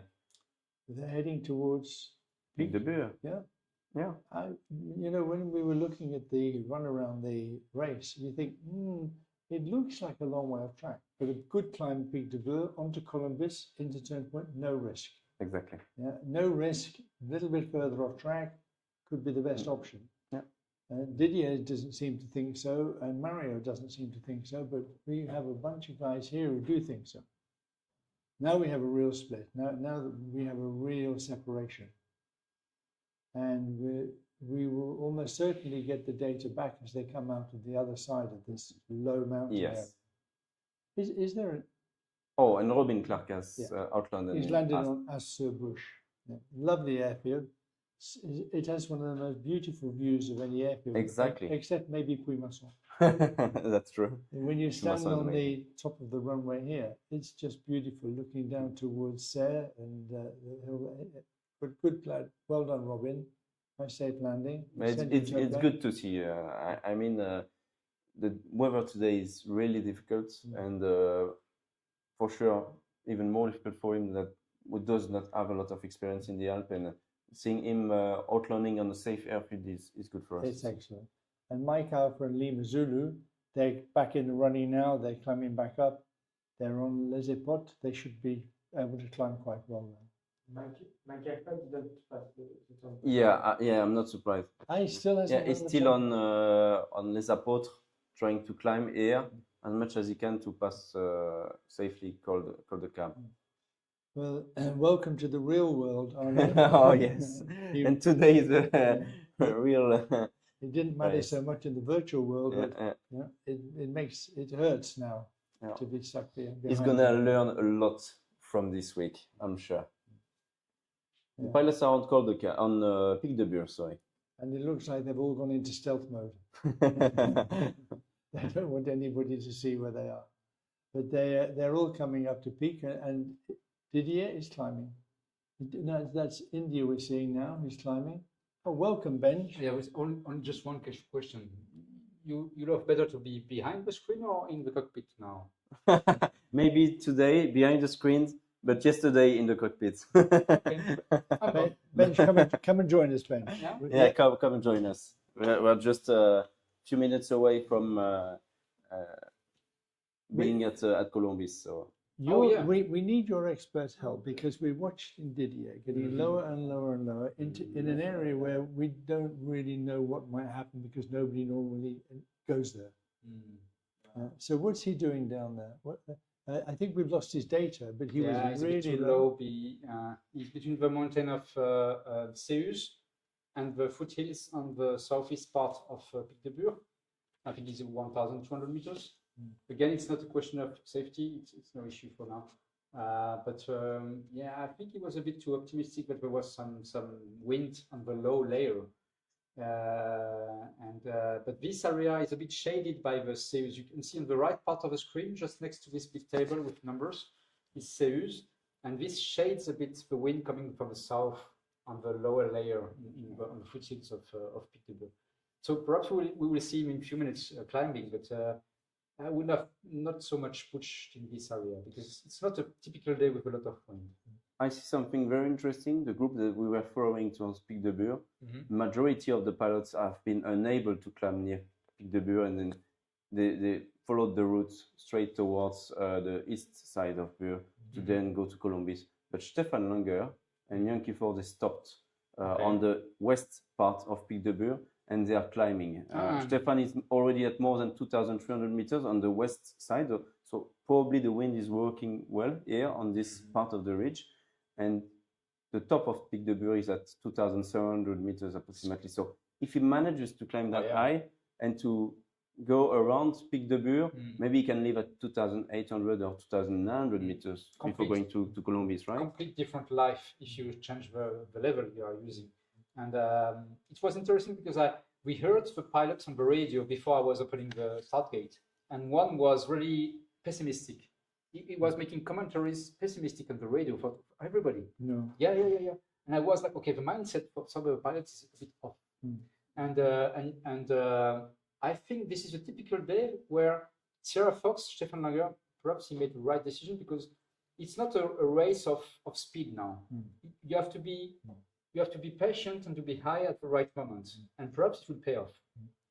And there's a secure route. There's a way when you can be pretty sure you get the altitude, you get to the next point, but it'll be slower. The risk is if you think it would be faster to go direct on the low ridge and it doesn't work, you have no way out. There's no Plan B. Plan B. That's it. Once you're down at 1,200, 1,300 meters, you're in it. And if it doesn't work, you can't get out of that. Whereas the guys who've gone to Pic de Bure, they do have an opportunity now to still have Plan B, which is to go direct, or to take a higher level. And we've seen on previous days when they leave Pic de Bure, they head off towards Chabrier that way. But it's quite a lot different now when they leave to go down, go south towards Colombis. They would need to have really a nice cumulus blue sky on Chabrier, but I think you showed already that it was quite gray. So we may make it, okay, we are high, and now we glide slow to have good efficiency and to be still high when we make a turn point. And I had also a discussion with Konrad Harter, who was the first to take off. So he was a bit like, are we really going to take off now? Yeah. Can you delay a bit more so I can get more energy? But at the end, we knew that it was already working okay on the area we make the release, and it's a good workhorse. This release area, because we know that when it's active, we know that all the eastern part of the race will be also active, except if it's too much shaded by some high clouds and making too much shade on the ground. And the impression that I have is that it's not getting worse. No. The weather isn't deteriorating, No. so they should be able to keep moving slowly along in this sort of weather. And winning a world championship requires you can find every weather, every condition, and you can make it work. With Conrad, and I just had a discussion also with Jean-Marc Caillard, who is the director for FFVP, the National Association. And we were stating that in gliding competition, you fly in some weather. It's not a question of safety, but some weather you would not use on a normal daily operation for gliding. Again, it's not a safety issue, but it's just, okay, today we would not even open perhaps the hangar and put the gliders out because it's not worth it on the paper. But we know that, you have a lot of opportunities coming. And today is this kind of weather where I can tell you, nobody is flying in the Alps today, the Southern Alps. There is nobody except this championship. And they do it. Yeah, we were talking about this earlier, how they constantly surprise you. Look, Delta Charlie, 2,200 meters. It's still there. It's still possible. There's still convection. There's still thermals. It's a question of being the right one. That's on the Series. I think that India is now on Series. Is it Series? India is leaving Series to Saint-Genis. Yes. He's on Saint-Genis. And he's leaving to Colombis, He left to Colombis already. Oh, so that's Series, He has crossed the big valley of Gap, India, in the middle of the screen. He's closer to the top point. He's climbed there already, I must admit, it's quite difficult low down in here to work out exactly which mountains in front of you. Because it's not really organized with big mountains. And one ridge looks very much like another ridge when you're low down. It's easy to get a little bit disorientated. Of course, they do always have Gap airfield, and although it's prohibited airspace around Gap, it's not prohibited to land there. No, no problem. So you can Can go use it for to Gap safety. and land, Yeah. even though the airspace is prohibited for the flight. Interesting things also bouncing on your discussion just a few minutes ago is about because I delayed the start and the takeoff. I had some discussion for 10 minutes with Konrad Harter, who was again the first to take off, and we were discussing about yesterday, and the fact that gliding sport and competition is the best glider pilot is the one who is able to generate some possibilities to get a lift and to find some energy on the road, on the path to the next turn point. And so for that, you need altitude. At one point, you need altitude, and sometimes you have to wait somewhere, gaining altitude, and just wait for the best moment to leave. Even if you don't gain more altitude, you just wait, and oh, now there is more sun somewhere, I can go there now. So perhaps Sierra Fox is in this mindset now. So, along with a bunch of friends. Yes. There's a whole bunch of them there, which are now well over 2,000 meters. And we have all the way down, we have Stefan, Peter, David, and Stefan Langer up at 2,003. This is a really sensible altitude to be. In a waiting position, kind of. It's good. What they're doing is really good, as you said, because Mario is not in a very good position. He's leading, but not in a very good position. If he manages to get something, it's good. And Max and the rest of the pack at 1,600 meters before the Valley of Gap is a tricky solution option, because then when you start to cross, there is no option for almost 20 kilometers. There's nothing. They are hesitating now. Yeah, they're hesitating now. Kevin is going. But there is another issue when you're between high and low. If the ridges aren't working so well, and it looked like they were only just working going up, so if the ridges aren't working so well, when you have the lift from the ridges, it doesn't go very high. No, you have this bandwidth limitation, like 100 meters above a ridge, it's over. You can go. But when you get really high, you're in a much more convective layer. So the area, the whole air mass over the massif will start to rise. And you can get a much, much better glide angle by being in that gently rising convective air under the dark cloud at high altitude. And it'll be really interesting to see if that group who've climbed right up catch up with India and which of the strategies has worked better. So the waiting group just left, I think. They made 2,400 meters, and now it's, okay, we can't go better. Perhaps they see that the sun will not be better now, so they leave 2,400 meters, like 400 to 600 meters above the previous glider. Max is climbing well. Max is climbing okay. So this is Seus. Beautiful area again. If you have some time to just walk on this Seus, it's a great view also. And so we look down on the top, please, Seb, and let's just see where everybody is. I must admit, I'm getting disorientated here. There are so many little ridges and so many groups flying. I'm sorry, I did not make a task on the high peaks today, so it's less. I like it when they fly down the parkour bench. We know where we are. Today it was impossible. And but he's on Seus, so Sui Victor, just right in the middle of the screen, is on Seus. And Seus is just northwest of the forbidden airspace of Cap Talar, the airfield of Cap Talar. They are making a parachute drop zone. And he is in the right spot, because if he's able to make it a bit above Seus, he will be 1,800 and something.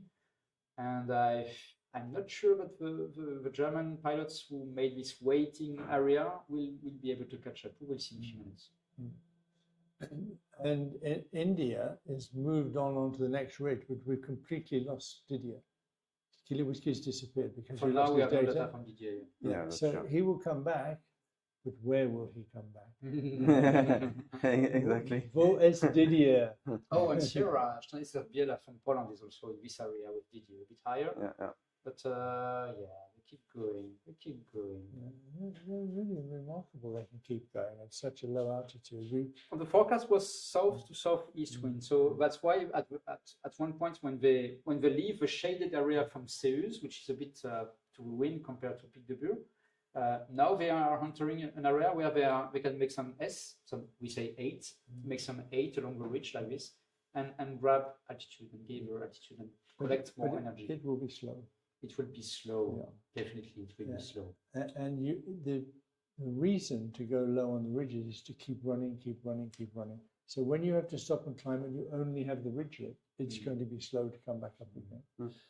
And I can't imagine how much nerve Didier has to fly when, how far down below him is the bottom of the valley? Like He's 1,200 meters. 400 and something. Yeah, it's 400.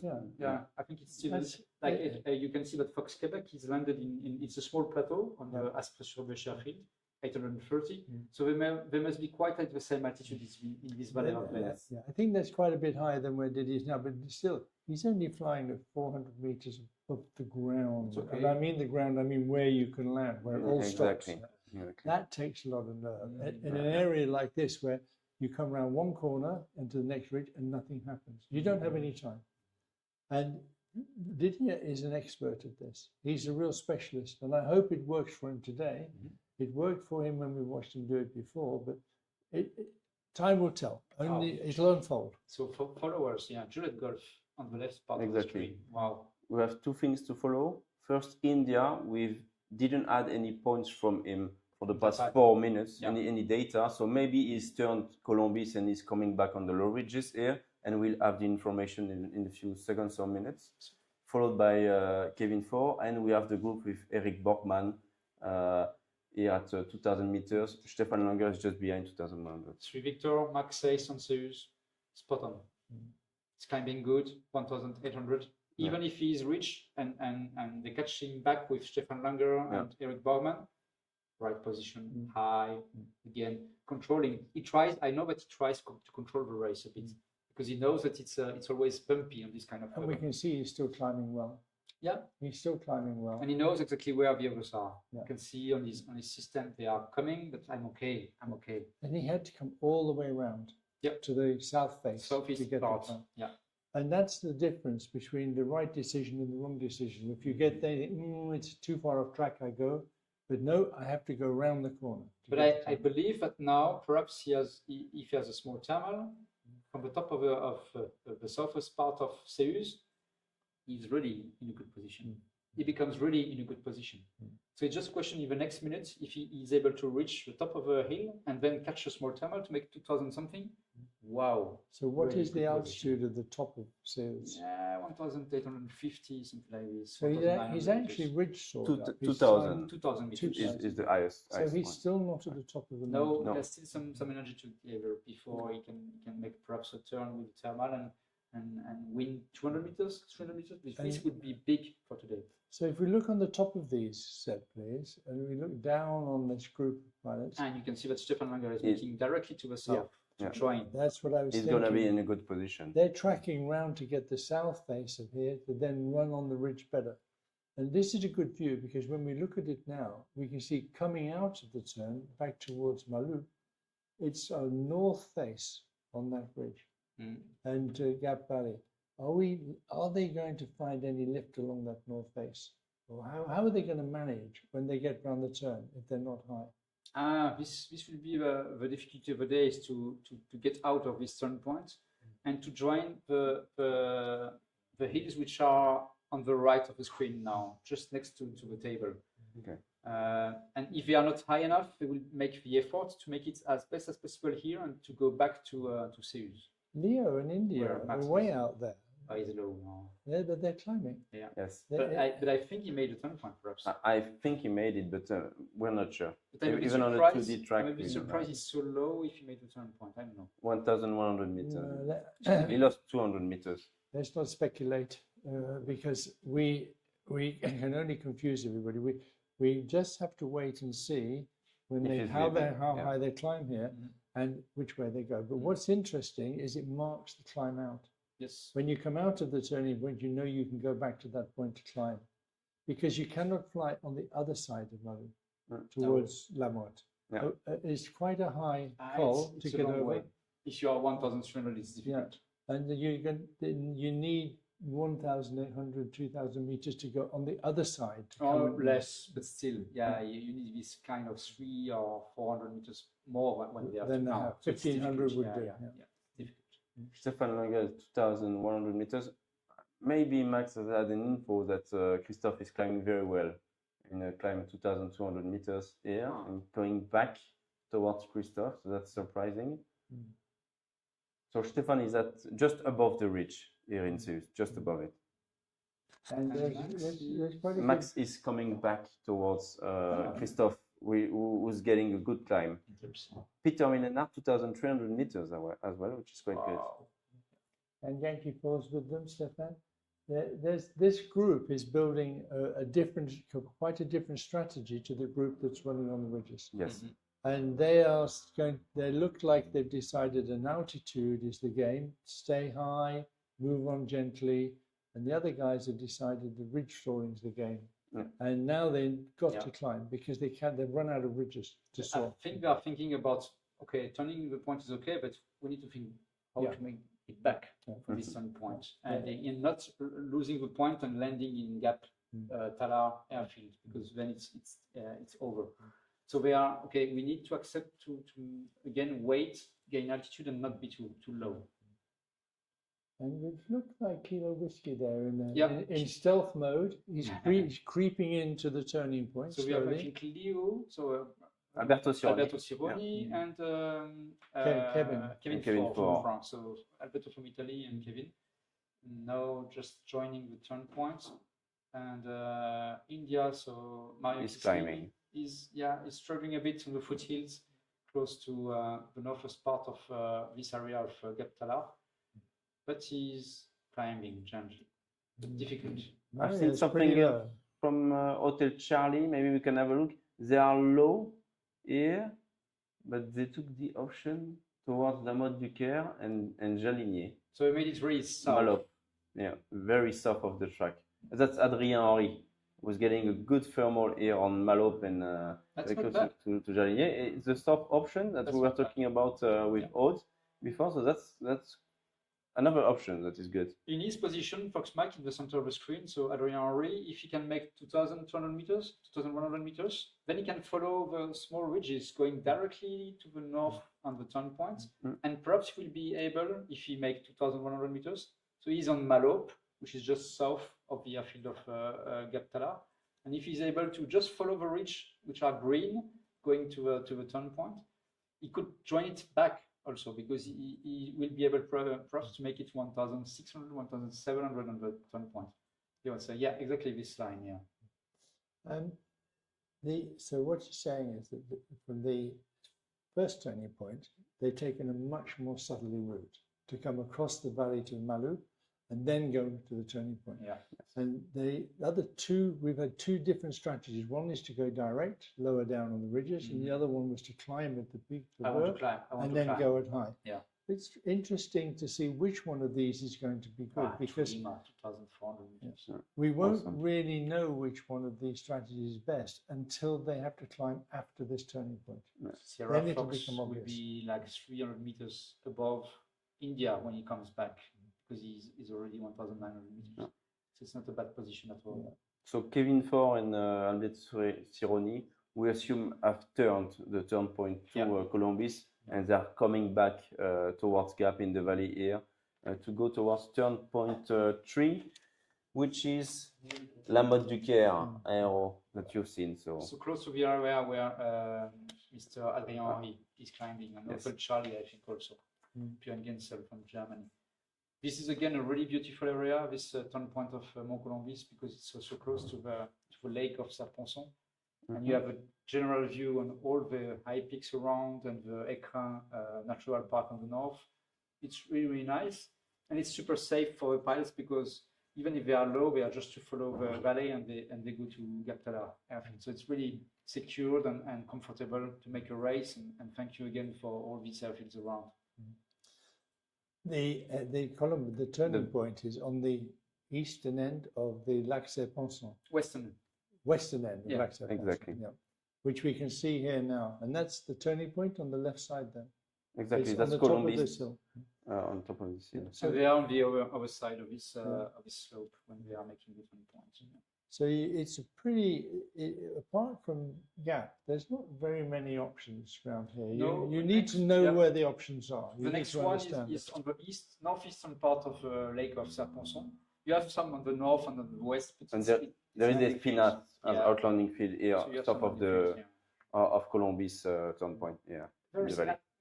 I told all the pilots I don't want to make some stress for the race. It has to be a race, and not just okay. I need to make this decision because now I need to check for a landing field, and this is really comfortable in this area. And now we're beginning to see which of the strategies worked. We won't really know until we get a climb after the turning point. But Sierra Fox seems to have done a good job. India is Leo's coming out. Leo's coming out. Yeah. I think India is still going in. Yeah. But Kevin and Leo are coming out of the turning point, but they're low. India made it. You know, 1400 meters, it's not that bad to join Malop and to get out of the valley afterwards. It's not that bad.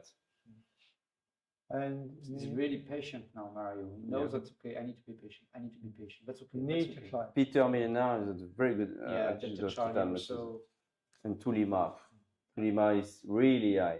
Christophe Abadi. It would be easy getting in and out for Tulima. But he's quite a long way behind. Yeah. He's really, the altitude is good, but it cost him a lot of distance getting that altitude. And Adrien Henry was not able to make it more than 1,900 meters. Which indicates maybe that's a problem for the other guys when they're coming down. But I'm sure that we can see there's no real deterioration in the weather. So it's going to stay pretty much like this until the end. Looks like at the moment we have no showers or thunderstorms. So and we can see this sort of embedded cumulus with a few breaks in the upper cloud, bringing a little bit more warmth, and very soft convection, very soft thermal, soft climb. Yeah, because of these high clouds and a bit more than expected clouds, but also good because it's taming down the development of the building up of all these overdevelopments. So we are in a bit of luck. It was a big discussion with Aude Untersee this morning. And we don't know if we have a bit of help coming from the dust, because the dust is helping to generate clouds. It's also shading a bit the sun, so it's limiting a bit the energy in the ground. At the end, it is what it is, and we can see that pilots, they are making a great job, great job. It's a great job, and it's a great race to follow. Yeah, and this big wide valley on the right of Stefan now. This is the valley that goes back to the airfield of Gap. Exactly. So the guys who went up here before, lower down, they only had to fly back down this valley if they started to get uncomfortable. But you're not uncomfortable as long as you're getting lift on the ridge. You stay comfortable as long as you get a vario positive, even if you're low. Yeah, vario 0, so not losing altitude is like, okay, I can keep going. I know that the way back it will be the same, but you know also that you have some. You understand the bandwidth you can use, and you know that if you drop too low, it will be a bit of different life. So also the pilots, they know, I want to be in this bandwidth. Leo and Lima Bravo are now climbing, not well, but they're climbing. That's good. And I'm really happy that they're climbing on the way out of the turning point. I'm very happy that the air mass is also able to generate this kind of lift, even if they are low, because it would be a no race if it was just okay. The highest they go to a turning point and they're out. Yeah. So Mario's taken the other side of the valley. Ouch! He's gone for the south side of the valley. Right, and he's not very high. No. It's going to be tricky for Mario now, and especially as he cannot go in the airspace if he doesn't land there. Okay, the advantage is now I hope they have a bit of more sun. It's heated up a bit on this area. And in this valley, because the valley is turning a bit to the right, to the northeast, the wind also will go a bit more from the southwest, and all the foothills there, they can generate some lift. So he wants to reach the area with a bigger airfields a bit on the south compared to his position. So you think that in the areas heading now, there's a chance of not just ridge lift, but picking up some convection, some thermal lift. And I can see that the French Adrien Henry is running a good line. Yeah. But he's on the north side or the top? On the south side. He's on the southeast side. Because he knows it's the area where the southeast wind is. Mario's on the north side. Yeah. Which it seems to me to be not the correct side to be. And although he'll have the breeze coming up from Gap. So now he gets something exactly where we were expecting. But it will be difficult for him. So are you able to stay with us for another 5-10 minutes, Benj? Yeah, they are slow. No, are you? Okay. So I'm going to leave. Antoine's going to have a break. Yeah. And if you stay with us till Lord comes back, that'll be helpful. Okay. Especially as we're in a critical stage here. Thanks, Antoine. Thank you so far. much, Thanks for the and great I'll see you tomorrow. Enjoying the end of the race, Yeah, and well, I'll see you there. Antoine will be outside trying to catch the winner with a camera For and sure. interview. He runs faster than the rest of us. Benj, why do you do this? I'm going to change sides. So if you can come Okay. my side, that's good. And then we're back to the comfortable position. So, exciting moment. Oh yeah, it was. I can tell you that my job as a contest director is also exciting because I know that this kind of weather is demanding. We need to make the right design for the task to make a race, to produce a race, and I can see that the result is a real race and not just a bit of luck and that's it. So we have different options, and it's always interesting because I don't want to have just one gaggle, and the best is the one on the top of the gaggle, and it's over. But yeah, they are making a tremendous job. Oh, to Lima, 2,000 meters. This is really high. Yeah, Chris. So just to recap, India and Fox Bravo and Lima Echo Oscar, Alberto, have been round the turning point, and they're now flying back lower down. They're struggling down. Yeah, they're low down, but they're beginning to climb. And the next bunch, which is, I think in there we have Eric, we have Mike, which is Peter Milliner, and we have Sir Fox. We have Yankee 4, and probably also Max. We can't quite see him there. They're all running in or running out, but quite a lot higher. They're 500 meters higher taking the turn than Kevin was with Alberto. So the question now is, will they catch them? We can see Juliet Golf. Eric is now climbing away. Is he climbing? He's probably just climbing. He's not very high. They are on the wrong side Yeah. of this region. This is difficult for now.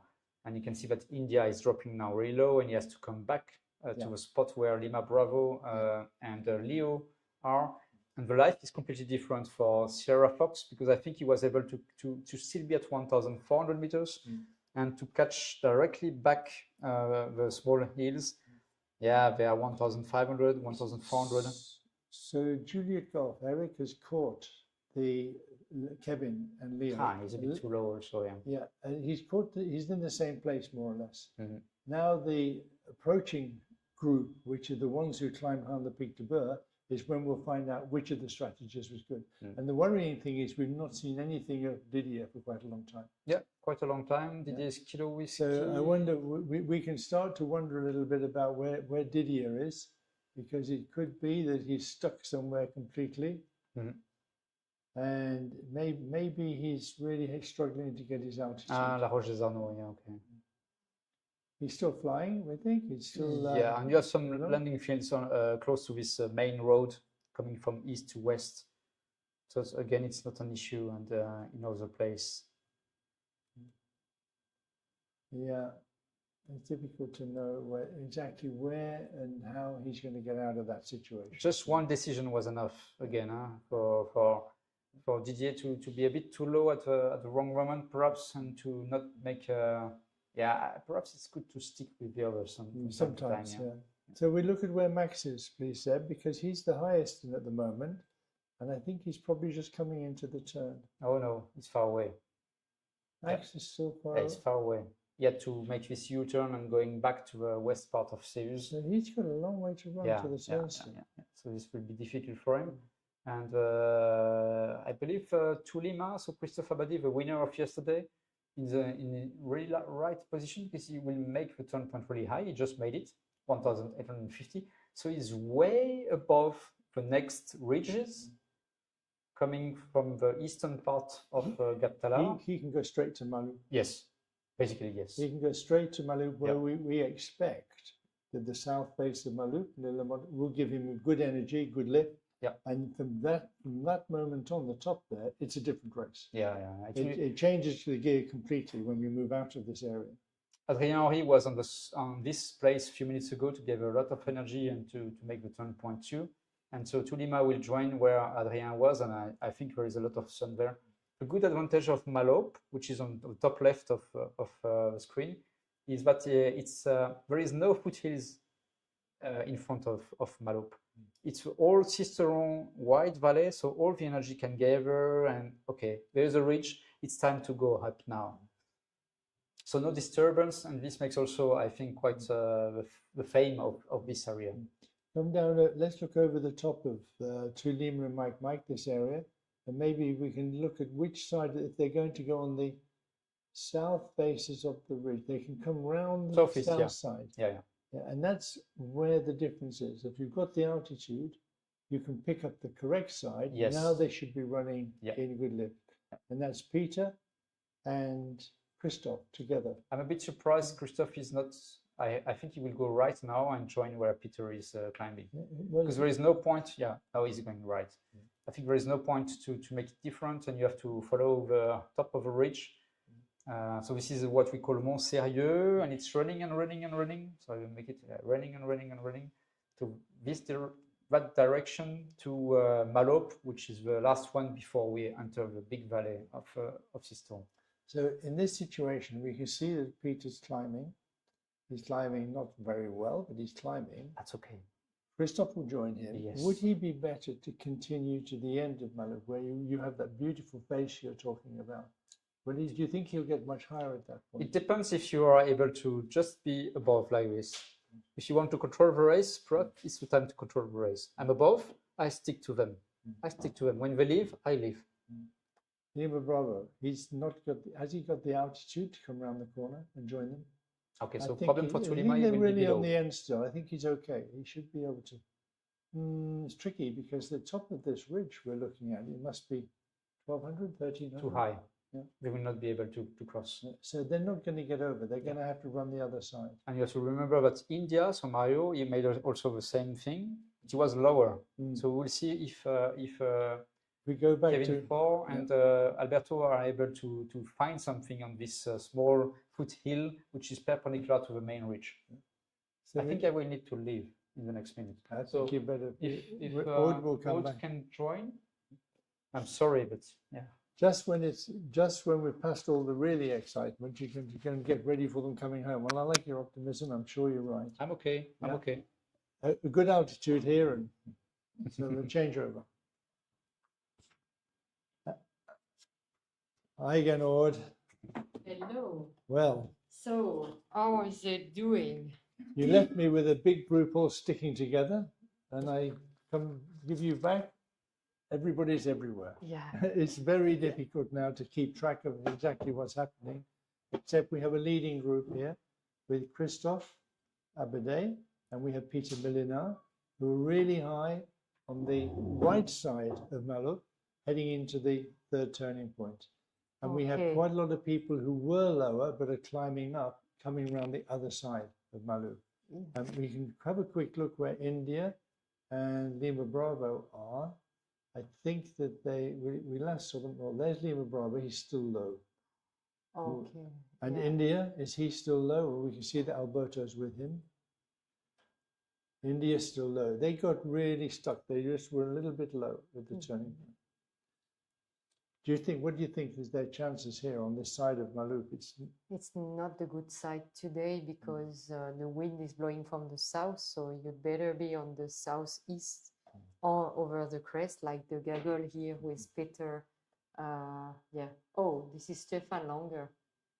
He's on the good side, but very low. How did he get there? Because he just flew straight from Mont Sérieux towards here without climbing, I guess. The little col coming in must be 1,300 meters, or yeah, but he was higher before, and then he just got lower and lower. Came just round the corner and on this side. Yeah. But if he continues onto the face of Malop, he should be fine. He should be able to climb okay. Yeah. Not very high though. Yeah. We're down at 1,100 meters. How high is La Motte du Caire? La Motte du Caire is 650 meter. So he's 400 meters above the airfield. Yeah. But he's clear all the way to the airfield. He could fly to the airfield from there. Yeah, but it's strange what he's doing. I would rather try the Malop slope and Tête de Boursier, which is right, because it's south and it has taken more sun energy. But But, he has yeah. a ridge to get, if he stays on the right side of the valley, he has quite a big ridge to come Yeah, over. yeah, If yeah. he's on the left side, the hills are a little bit lower, and maybe he thinks he can come Yeah. around the corner and It's climb okay. it's possible, and he's closer to La Motte du Caire, going to Jaligné. This is the Jaligné he's aiming at. So We go back to 2 Lima, and we can see if they're going to catch it. Not 2 Lima, not Lima Bravo, not Lima Lima Echo, 2 Lima's climbed quite well, so yeah, they're going to easily make it onto the ridges of La Motte. yeah, yeah. It's amazing how Peter Milena, Mike is staying high since the Pic de Bure. He climbed very well, and he's staying really high. I think it's the safe and necessary means of flying at this point. Maybe because he's Dutch, he's nervous of these mountains, so I'm going to stay high, and it pays. I mean, I would be. I'm on Peter's team. Yeah, Yeah. stay high. I'd be very, very nervous flying down at these altitudes in here. Yeah. Because even if you know the area well, in this sort of weather, you can't be sure what's going to happen when you come around the Yeah. corner. There's no certainty in it, and when you fly in the mountains, you're used to having some certainty. You're used to knowing that things will happen for you. Yeah. Well, we're going to follow Stefan for a Stefan. moment, round the corner, and see what happens. You can come in a little bit behind him there, please, Seb. So Stefan is on Jaligné slope, just above of La Motte du Caire airfield. We can see the airfield on the right. So he's safe, and he may find something here. So for Stefan, the game can restart here if he gets a good climb. Yeah. I think he's in just the right part of this slope, or the next one is where everybody who's been winch launching in La Motte du Caire will know about climbing away Exactly. on these This is slopes. the traditional climb. And German pilots are very familiar with winch launching and climbing away from low down. We want to go back to Stefan, please, Zeb, and we just want to see if he's climbing away there. It seems he's climbing. At Yeah. least he's turning. Let's see. if he Well, he's climbs. certainly going round and round, and that usually means a pilot like Stefan will be climbing satisfactorily. He'll be happy. Yeah. Although at that height, he might well take quite weak lift Yeah. to come back up to the top of the mountain. But it looks pretty good. It looks like he's really beginning to gain some altitude now. So well done, Stefan, for getting back into it. It's not done right now. Well, He hasn't entered the core of the thermal, but he's looking for something. He's not in the circuit at Yeah. La Motte du Caire. And now what's interesting is the Leo and Foxtrot Bravo story. What's happening down there? So they tried the south slope of Tête de Boursier, and apparently it hasn't worked. They are heading towards Sisteron airfield. Alberto Cironi and Kevin Ford, not very high. They're really in trouble here, aren't they? Yeah, They're in yeah, a really poor area. I mean, Stefan was low, but he was heading for a good spot and within range. They're low, and it's not obvious at all what they're going to do. Yeah. It's not obvious where do you go from here.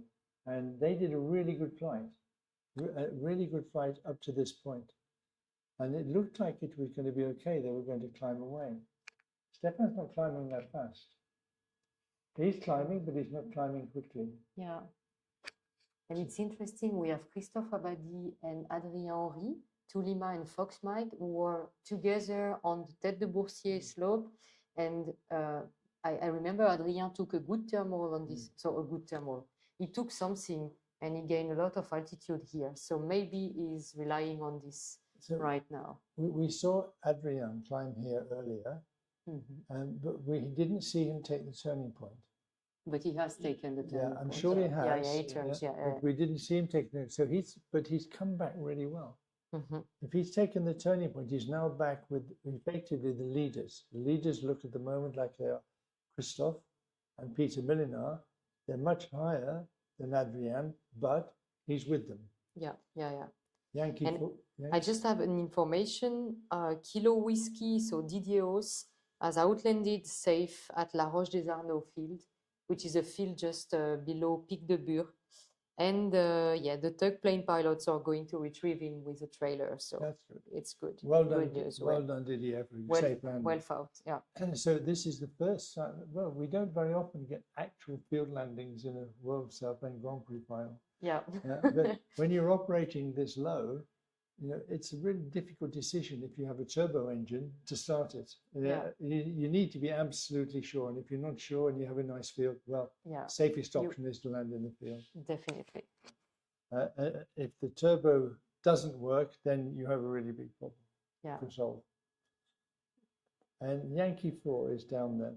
Yankee 4 is Stefan. He's been flying really well, but he's got a little bit lower and stuck, but I'm pretty sure he'll be able to climb here.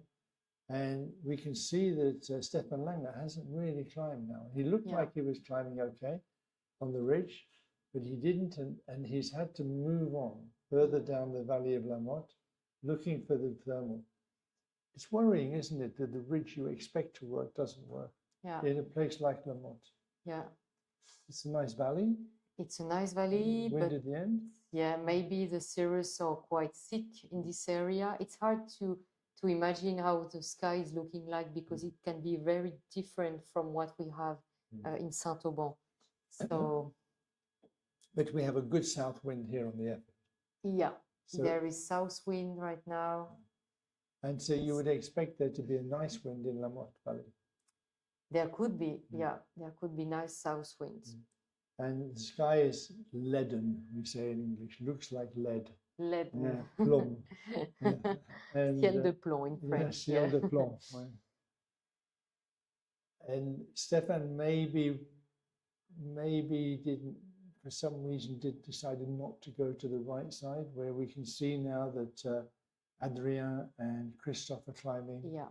And Peter's climbing there, and maybe that would have been a better tactic. He's a little bit low for coming back to there now, and I don't think Stefan likes going backwards. Oh, it's interesting. Maximilian says he's approaching the second turn point quite high, almost 2,000-meter altitude. This is a good position to tackle the next leg. And he has the gliders in front of him, so he sees what's happening, and he can also target the good ridges work. He's way behind the leaders, but true. there aren't so many out in front, so he could still be in the points. Yeah. That's a similar altitude to Christophe turning, at 1900, 1800. Yeah. So he should be able to make it pretty much most of the way to where they are now to climb in this one. And they're climbing slowly. Christophe's only climbing at less than 1 meter a second. But they are climbing at least. He's grinding his way up, because what's he need to do next? What needs to happen next for Christophe? So then he needs to turn La Motte du Caire cylinder, and then there is this critical point of Col de Jouer, which is the last mountain to cross before final glide. So if he flies over Col de Jouer at 2,000, 2,100 meters altitude, I think he can make it home. And if they can't pass the Col de Jouer, they could go to Autun. Yeah. They could go more to the west. Exactly. If they cannot fly above Col de Jouer, they still have this option towards Saint-Auban using Autun and then maybe Vaumaz.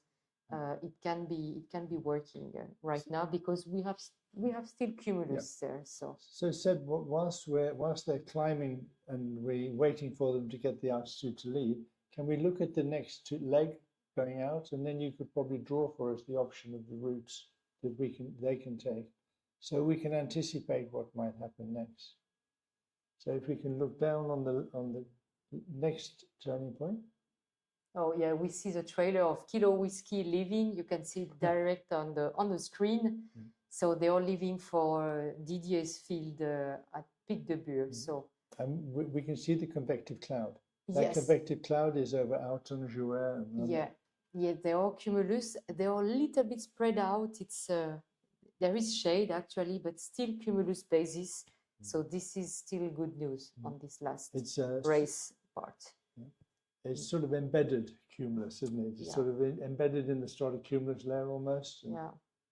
I'm not a meteorologist, so you have to excuse my phraseology. I'm just a glider pilot. That's fine. That's totally fine what you say. Yeah. And what is the good point of this series cover is that it prevents the showers and thunderstorms to develop. So I think it won't be an issue finally today. So the Col de Jouet is here. Yes. Yeah. Can you show Col de Jouet? Yeah. We look at the Col de Jouet. Col de Jouet. Yeah, this is this one. So that's what they're trying to do. And they need Yes. to go through there at 2,000 meters. Yeah, at least minimum, I would Least say. minimum. But they could also hope for a nice ridge lift on Auton then or Auribeau. And this is Auton. Auton is further south, just This after, one. yeah, this one.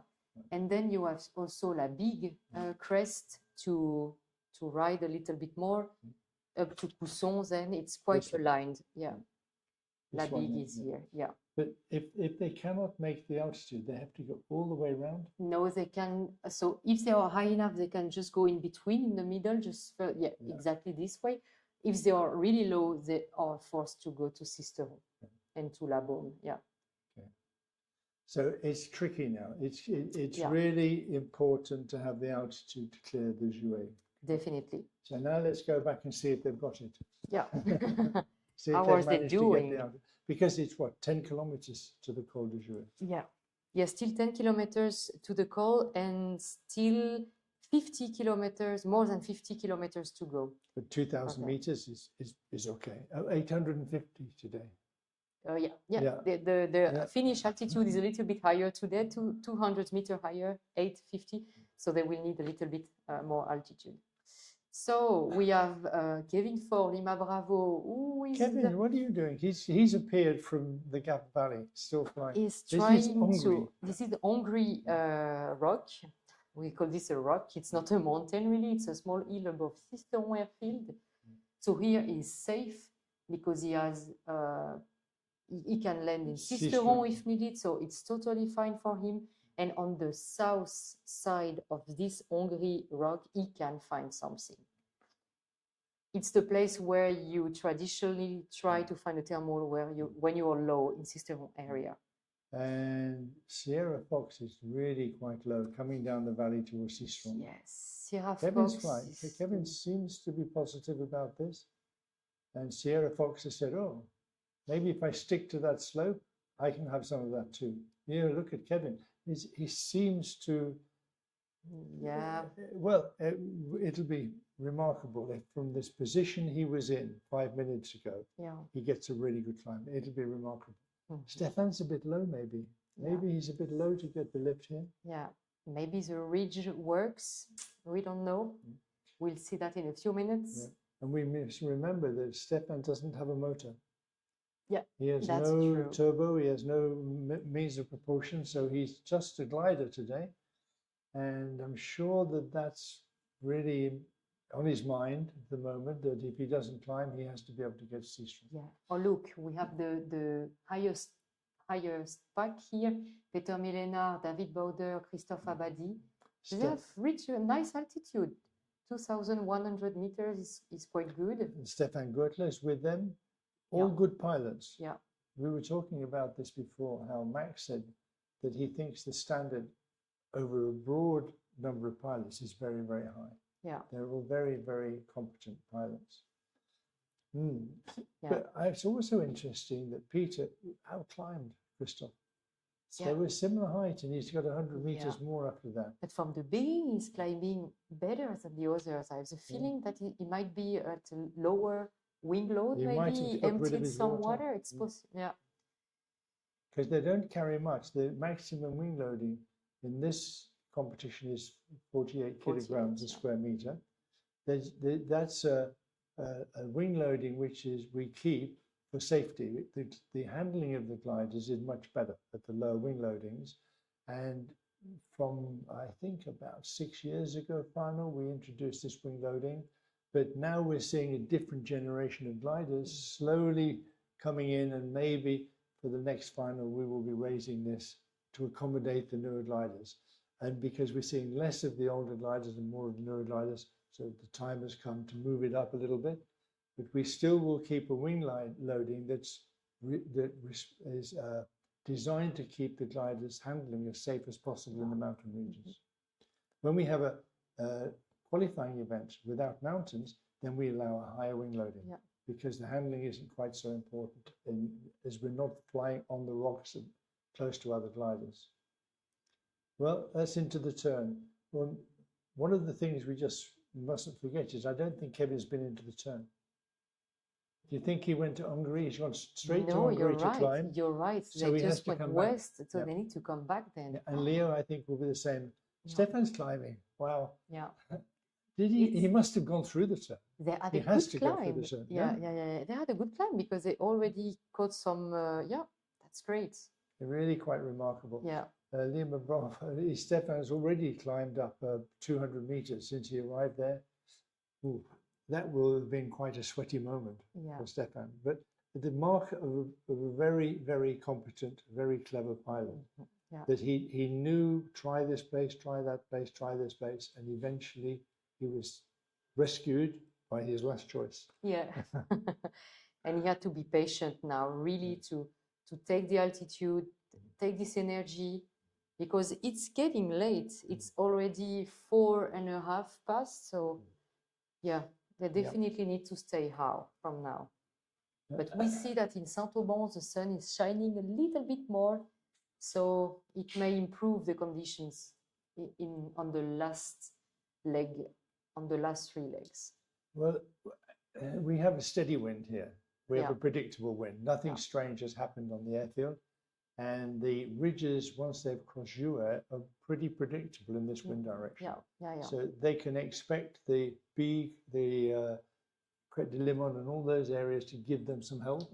And if they're really stuck, even Cousin will work. Even Cousin will work, and even the small hills north of La Bléone can work for them on the last leg to report points. So what we could be seeing, if they cross Jouer nicely, is really the final glide. It could be that they don't need to climb it. And we have here together, we have Delta Charlie, which is David Bowder. He's not been in the top few so far, but he's been flying very well. Peter Millinor, who is flying remarkably well in this competition, and Christophe, yesterday's winner.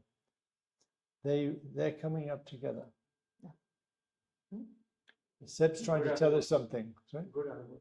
Oh yeah, perfect. Sebastian just displayed the goal arrival height on the screen, so it's really interesting to see how much altitude is left to make it to the finish line. Oh, Peter is the closest so far. First, they've got to get over the pass, the Jouer. Yeah. And we would anticipate they will be in lift. If they're coming over that south base, they should be in lift all the way. It's a beautiful feeling when you come along the ridge of Jouer, just climbing all the way, knowing it's going to take you up and over the end. Which is what I think they're all hoping for now. And psychologically, when you cross Col de Jouer towards the south, you are also closer to home, to Saint-Auban area. So it's also easier for your mind, and it's good news. It's something that makes you motivated to push further. And we have Henri, Adrian Henri, in Foxtrot Mike with them. He's done well. He had a really difficult time at the first turning point. He recovered, chose a different route, and it's worked out for him very well. He's a little bit lower, but I would think he's expecting to pull that altitude back along the ridge. Yeah, definitely. The ridge seems to work because they did a nice glide here. And Christophe is closer to the final goal height, and Peter as well. Yeah. They're going to be on it in a moment, aren't they? They're going to be up there. Maybe just using the ridge of Auton and then La Bique, it can work. Yeah. And the Stefan, and if we look back at what's happened with Adrian and Stefan, and I think Adrian's left the thermal and gone to the turning point. Maybe he plans to go back to Hungary to climb again. Ah yes, Lima Bravo Kevin. True. Sorry, Kevin. Yeah, he went back, and now Stefan is still climbing. Yeah, Stefan is still climbing. It's a good strategy because the wind brings you towards the turning point, and maybe Kevin is going to lose a little bit of time doing that. But they're in the points. They're Yeah, going to be in so the points. far, yeah. They're in the points. So we have 4 crossing Jouer, and we have another group now who look pretty certain to climb in the La Motte area, with Yankee 4, which is Stefan, and 3 Victor, which is Max. Yeah. So Max will be very happy if he can be in the points. Yeah. Even if he's not winning, he would like to be in the points to keep some buffer behind him in the next place. They're high enough to be fairly confident to climb, but will they go to the same place to climb? Max knows it so well, he should be confident. They're doing very well. The Yankee 4s. Yeah. Really high. So Stefan Göttler, Yankee 4, is only 300 meters from arrival height goal. So it's doable. For all of them, they can do it using the ridge lift. And So somebody's missing out of this group who we had a moment ago, is India. India was with them, was with Limassol Where earlier. is India? India is still struggling, fighting in the gap. With Eric. direction. And Eric Borgman is there with him, still trying to climb up. Yeah, they're a little bit stuck in the gap area. In this area, in these conditions, it's not obvious to find a climb where they are, and they are a little bit low to try Malop. So They will be aware of what's happening. They'll be aware of who's gone in front of them, and they're probably beginning to think it's more important just to climb up now. Yeah. To climb up and go home. Alberto Cironi, Leo, I think he put the engine on because he's going straight Pretty towards straight, Saint-Auban. Yeah. It Yeah. looks like he's climbing and going and heading back. Yeah. And he was low and coming to us, and he doesn't know that area terribly well. Yeah. It's not an area where you normally fly around low down unless you launch at Seastrom. Yeah. Oh, look at the lead pack, Christophe Abadi, Peter Milena. They are now on the arrival height goal, so they are high enough to glide towards the finish line.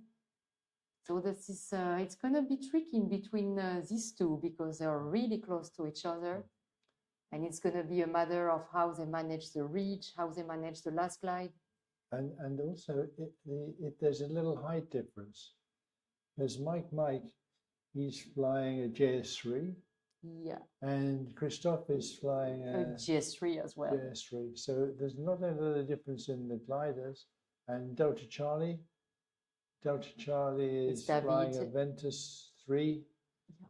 Foxtrot Mike is a bit behind, but he's not that far away. Yeah. Stefan's moving on. He climbed up. And he's moving on now through the lower ridge. By the look of it, he's going through. Can we look at Stefan longer? Look really close behind him. Yeah. What altitude is he? He looks very He's low. 1500. Let's go right behind him, please, again, and we can see what he says. It's tricky where he is. He will need to climb again at Auton, maybe, or Vomas. If we can go close in behind Stefan and just see what he's planning to do here. He's always very entertaining when he gets low. He's got to, we can see in front of him is Auton. Yeah. And he has to get to Auton now, and he should be okay. He should be able to climb there okay. He's 1500 meters. He's actually probably not far off glide. Yeah, he needs, 400 meters. So he can pick up some of that on the ridges. Yeah, definitely. But he's going to be in the points if he can get a climb. Yankee 4 is doing really nicely. Yeah. Stefan is got the altitude. He's a good position. Yeah. And Max, well, 4, 5, 6. Max could be 6, 7, 8 place, something like that. It will depend on how Kevin climbs over Hungary rock. That's a good point. We have behind us here, we have Gintas and Oscar Tango, Conrad. Till Schmelzer, and also who is the last one? Sierra, Stanislav. Yeah, they're all climbing together, and they need to get the altitude They've gone on to the turning point. They didn't stop on the loop, did they? No, they didn't take the climb that we saw Christoph take along with Peter. Yeah. They've gone off more to the southwest and they're climbing, but we'll see if they climb as well. Sierra Fox is climbed up and he's going to, that's Stefan, he's going to get the altitude to come home. It looks like he has a very good thermal, Stefan. I see 2 meters per second. That's great. He looks fine now, doesn't he? And, Yeah. and he's got a good route from there. He's coming back from so far away. You remember him attacking Hungry Rock at 800 meters altitude. That was crazy. Yeah, I mean, I was already thinking, oh, he's going to end up in Sisteron. Yeah, I airfield, thought but he was he's on a here, glide in still Sisteron, here. yeah. It's so amazing. I mean, he can only have been 300 meters above the ground, 250 meters, something. It was 900 meters, Sisteron's 500 meters. 540, yeah. Yeah, and he was, well, he's done a good job. It's amazing, yeah. And for Kevin as well, Lima Bravo is still climbing.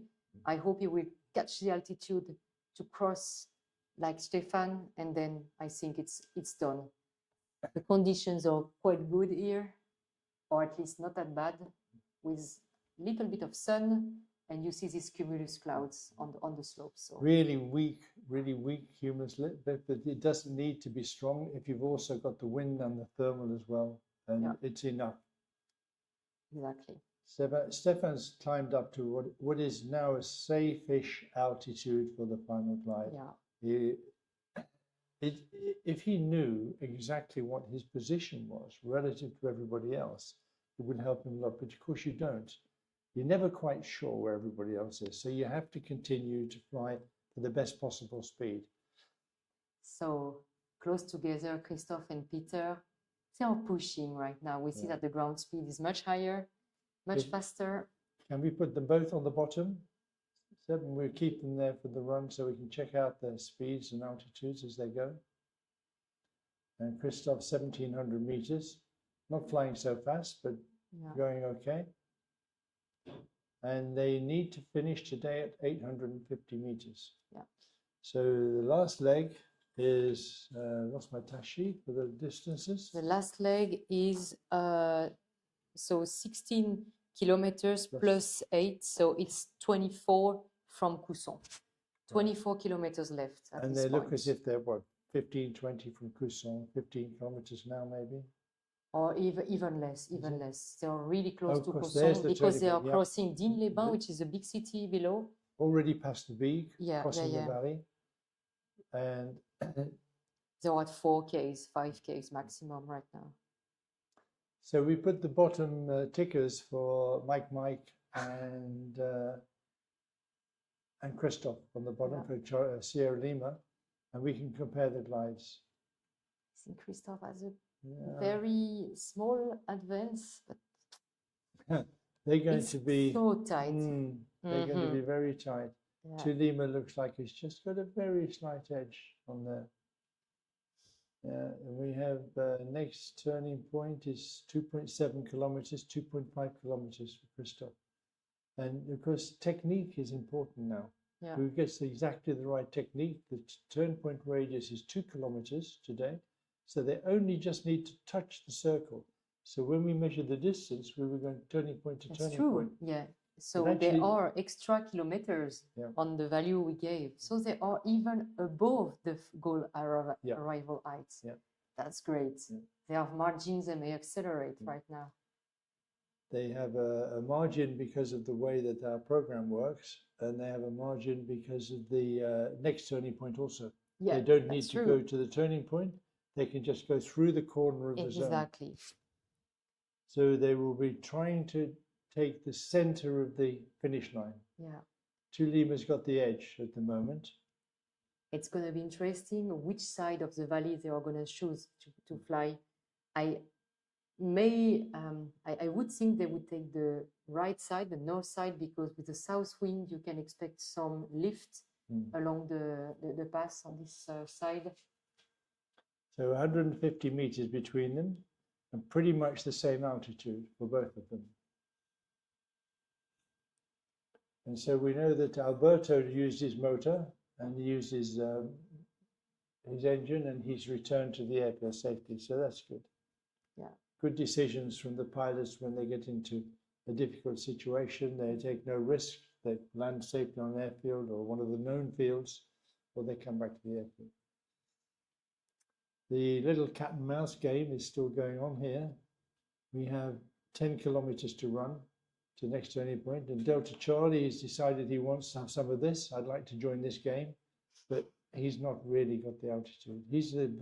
Delta Charlie is flying a Ventus 3. And Tila would be very happy if he could pass them now, but I think it's very unlikely. And we can see them running along that last leg, and Sierra Fox has now got lots of altitude. So there's 4 gliders on finals. We can go back and look at it in a moment. One looks like he's coming home. Looks like he's given that up. Yeah. So we have Delta Charlie, Sierra Lima, and Mike and Foxtrot Mike on final glide, followed by Sierra Fox and Yankee 4. So there's 4 in front of Stefan, and Stefan has got the altitude on max. And Stefan and Stefan are together. Yeah. The 2 Stefs together. It's nice to see Kevin for Lima Bravo who succeeded to escape and cross the Col de Jouer. So now I think it's fine.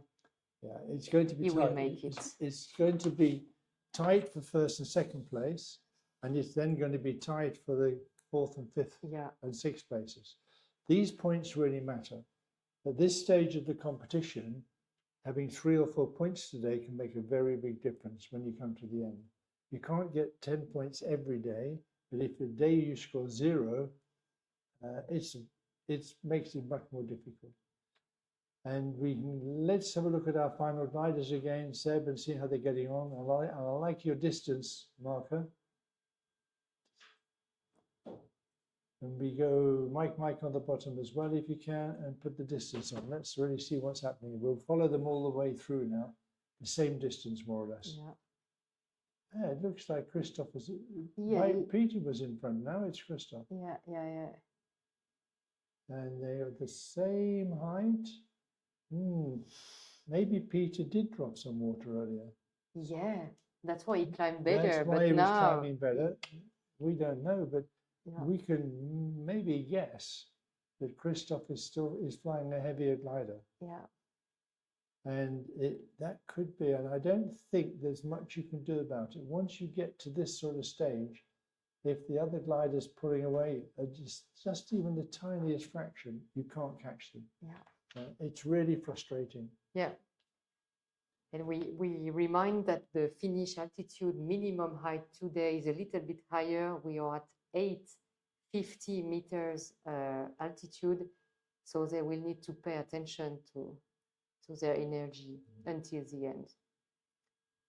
The distance between them now is pretty much the same, and Christoph's definitely got a slight edge here. Yeah. There's almost no difference in the altitude. Yeah.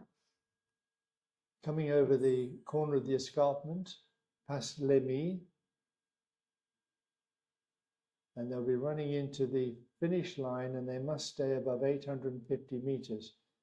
And it can't be far to run 2.5 kilometers, and they can't really push down much harder. I think Mike is probably tempted to try to catch, but it's 260 meters now. The distance has doubled. Yeah. And since they started, it's tripled. Yeah. Mike will be it's polishing his glider tonight. Yeah. Yeah, I think it is increasing the gap, Christoph. It's amazing. Yeah. He's definitely pulling away now. Yeah, 860, that's 859. Be careful, Christoph. No penalty, no penalty. Wow. That's Christoph Abadé. Christoph Abadé, the winner of the day. First to cross the line, followed closely by Peter Millenaar. Mike in the Dutch pilot. The Dutch pilot. The Flatland pilot. Shall we pick up the next one, please, Zeb, and see see how he's doing? I think the one behind was Delta Charlie. David, really good flight. Yeah. very happy for him because he hasn't done that well so far. So No, he hasn't. He hasn't had his many points. I yeah, think he got 7 points. Yeah. And we go back now and pick up what's happening with the group that should just be coming into the last turning point. So we have Adrien Henry, Fox Mike. Very nice. He also comes from very far. He was very low at some point. So Hotel Charlie landed back because I think that he abandoned the test. Yeah. And Leo did the same. Kilo Whiskey. I think India is still out there flying. So what's happening now? We have the turning point. If we can zoom in on the guys coming out of that turning point. No, Adrien Henry is alone. No, Quite sure to make it fourth today because the next one are really far behind. And then we have Stefan Yankee 4 and Stefan Sierra Fox, very close together. 30 kilometers from the finish line. So 30 kilometers to go. They are high enough. They are gonna make it. They have margin. It's totally fine. And after them, we have, I guess, Maximilien Seis, 3 Victor, and Kevin 4, Lima Bravo. Oh, Kevin isn't that high. no, But he's on the glide. I can't understand how Kevin got past him so quickly. Because I guess, I think Max took a thermal on Auton that Kevin didn't take. But he's long ahead. Yeah, okay, we have Mike, Peter Milena. Okay. We can hear Peter's Milena impressions. Seriously.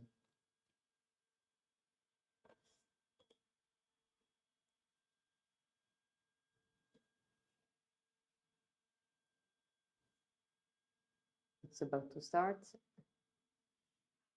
We're just waiting now for Claire to talk with.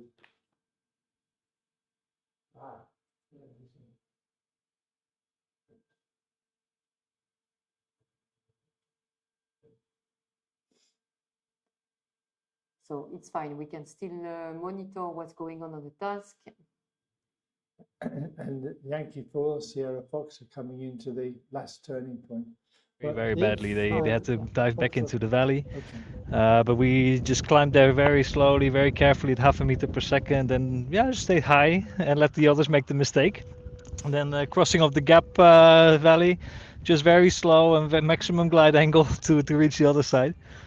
And then close to La Motte was pretty good actually. You could see some clouds with some structure, which was indicating that there's actually some lift there. So that made it easy. How was the final glide? Actually quite easy as well. Once we reached over the top of the mountain in the Auton there, then we were home. Very easy. But just to climb in the half a meters per second up to as high as we could, and then it was guaranteed basically. So we will look for the weather to see between you and Christophe. But congratulations, it was really fun too. I think it was fun to fly as well. That's great. Oh, nice. Thanks, Ed, for that. So, Thank you, Claire. my goodness, Peter. If we can go back to the live feed just to finish the race for the finishers. Yeah, it was a nice impression of Peter Milena. He even enjoyed the race. So Peter was second, Great. we're pretty sure today. yeah, But I think he landed closer to Claire than Christophe, so she's decided it was easier. So Adrien, he's done really well today as Yeah. well. And he will be really happy because I think he was feeling a little bit down with his previous days. So he's going to be very, and a young guy like Adrien, it's great for him. yeah. And Adrien hadn't points so far, so No. it's very good for him. And Yeah. And so we've got coming home now Yankee 4 Stefan, and Stefan Langer in Sierra Fox. And Yankee 4 is Stefan Wurtler and Sierra Fox. They both had quite a hard time, and we're very pleased to see that Stefan didn't land a Citron, yeah, which I must admit looked pretty certain to me, but he did a great job. Yeah. And 3 Victor, this is Max, should be coming after him.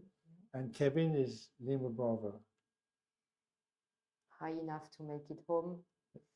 Now,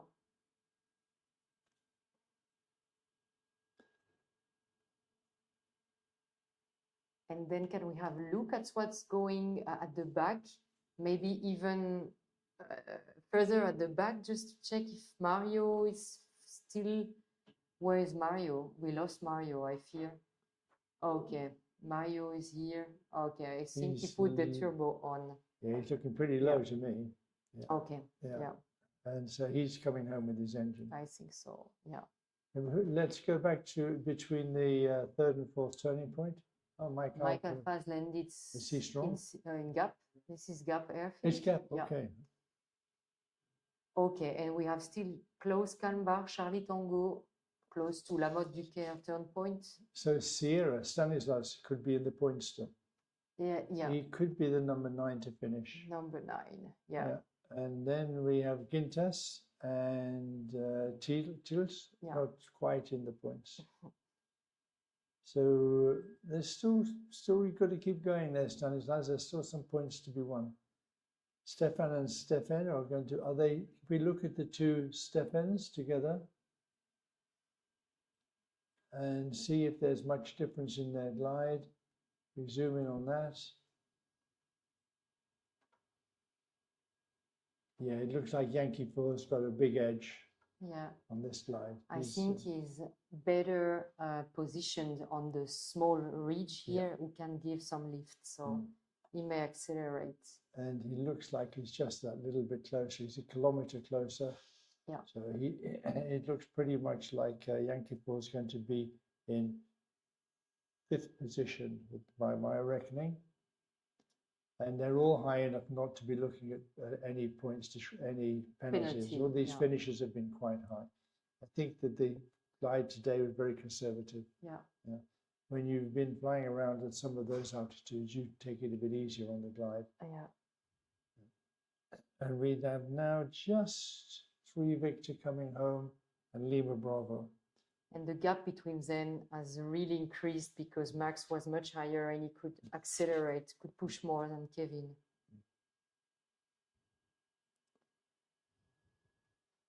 One of the interesting parts of today is that the strategy for climbing high, it's the Pic de Bure seems to have been the correct one. Yeah. Even if it was a detour to the north. It was worth it. Even though it might not seem like the best idea before you start, the security of the altitude made a big difference. And in this air mass, maybe you can find more gentle runs and going straight once you've climbed under the darker bits of cumulus could have been a much better strategy. And of course, you don't know until you're up there doing it. And Christophe seems to be quite a patient pilot. He seems to be able to hang back and wait and decide and make the right decision about when to move forward and when to hang back. And Peter Millenard has also adopted this strategy today because he climbed Pic de Bure and also then at Seilplane, and he was really, really high and getting it really easy, flying slow, maximum fun glide ratio. Good strategy today, definitely. And we have Yankee 4 Sierra Fox. And Sierra Fox coming into the finish now. So, yeah, Yankee 4 seems well ahead. Wow, that's good. They will. So I make that 5 and 6. 3 Victor looking like they're going to be 7th, and Lima Bravo looking like they're going to be 8th for today. So before we leave today, maybe we should just say a little bit about the possibility of flying tomorrow. Yeah, so tomorrow doesn't look that good, actually. We will be under a cold front, which is passing by with wider spread showers and maybe thunderstorms in between. So it looks hardly flyable tomorrow. So whatever the weather, we shall be here at 1:30 tomorrow. We'll have a message for you. We may have a live discussion and to tell you a little bit about the weather and what's happening and show you some of the interesting events from today. And we hope you'll join us tomorrow at 13:30. Look out for the notices on sgp.aero. Follow us on social media, and you'll pick up the highlights video for tonight. And we hope you've enjoyed today's racing. So, Maybe before we have Christophe. okay, it looks like we've managed to get Christophe as well before we go. Today's So- winner. Yeah, winner second day. Congratulations! What a day again. Do you think that you won or it's Peter? Maybe, but I saw a few meters below 850 on my logger, so we've got to wait if there is any penalties. Oh, but it was such a good final glide. How did you? Really? A bit too low? No. No, because there is a tolerance of 10 or 15 meters, so it shall be okay, but it should be okay, but just wait. I can still congratulate you. You are really patient. Yes, when I was about at the Pic de Bure, I was behind the others, and ahead it was really dark, and the sun was coming back. So I knew I had to wait for the sun to come back. So I changed the side of the valley to the south of Pic de Bure. The sun was coming, and I wait a little. And with the sun, a cumulus cloud was came, and I had a good climb to the maximum I could. And then it was okay. No, congratulations. It was really a fun race to watch. Let's see with the penalties. But it was a final that we loved. Thank you. Great. That's good. So well done, Christophe. Yeah, well done. We'll see if he thinks he was a little bit below 850. So what happens now is we have to download the gliders flight recorders, and we can check exactly to within a meter the altitude that they crossed, and we can see if there is any penalty. But Christophe is quite right. There's a 10-meter tolerance.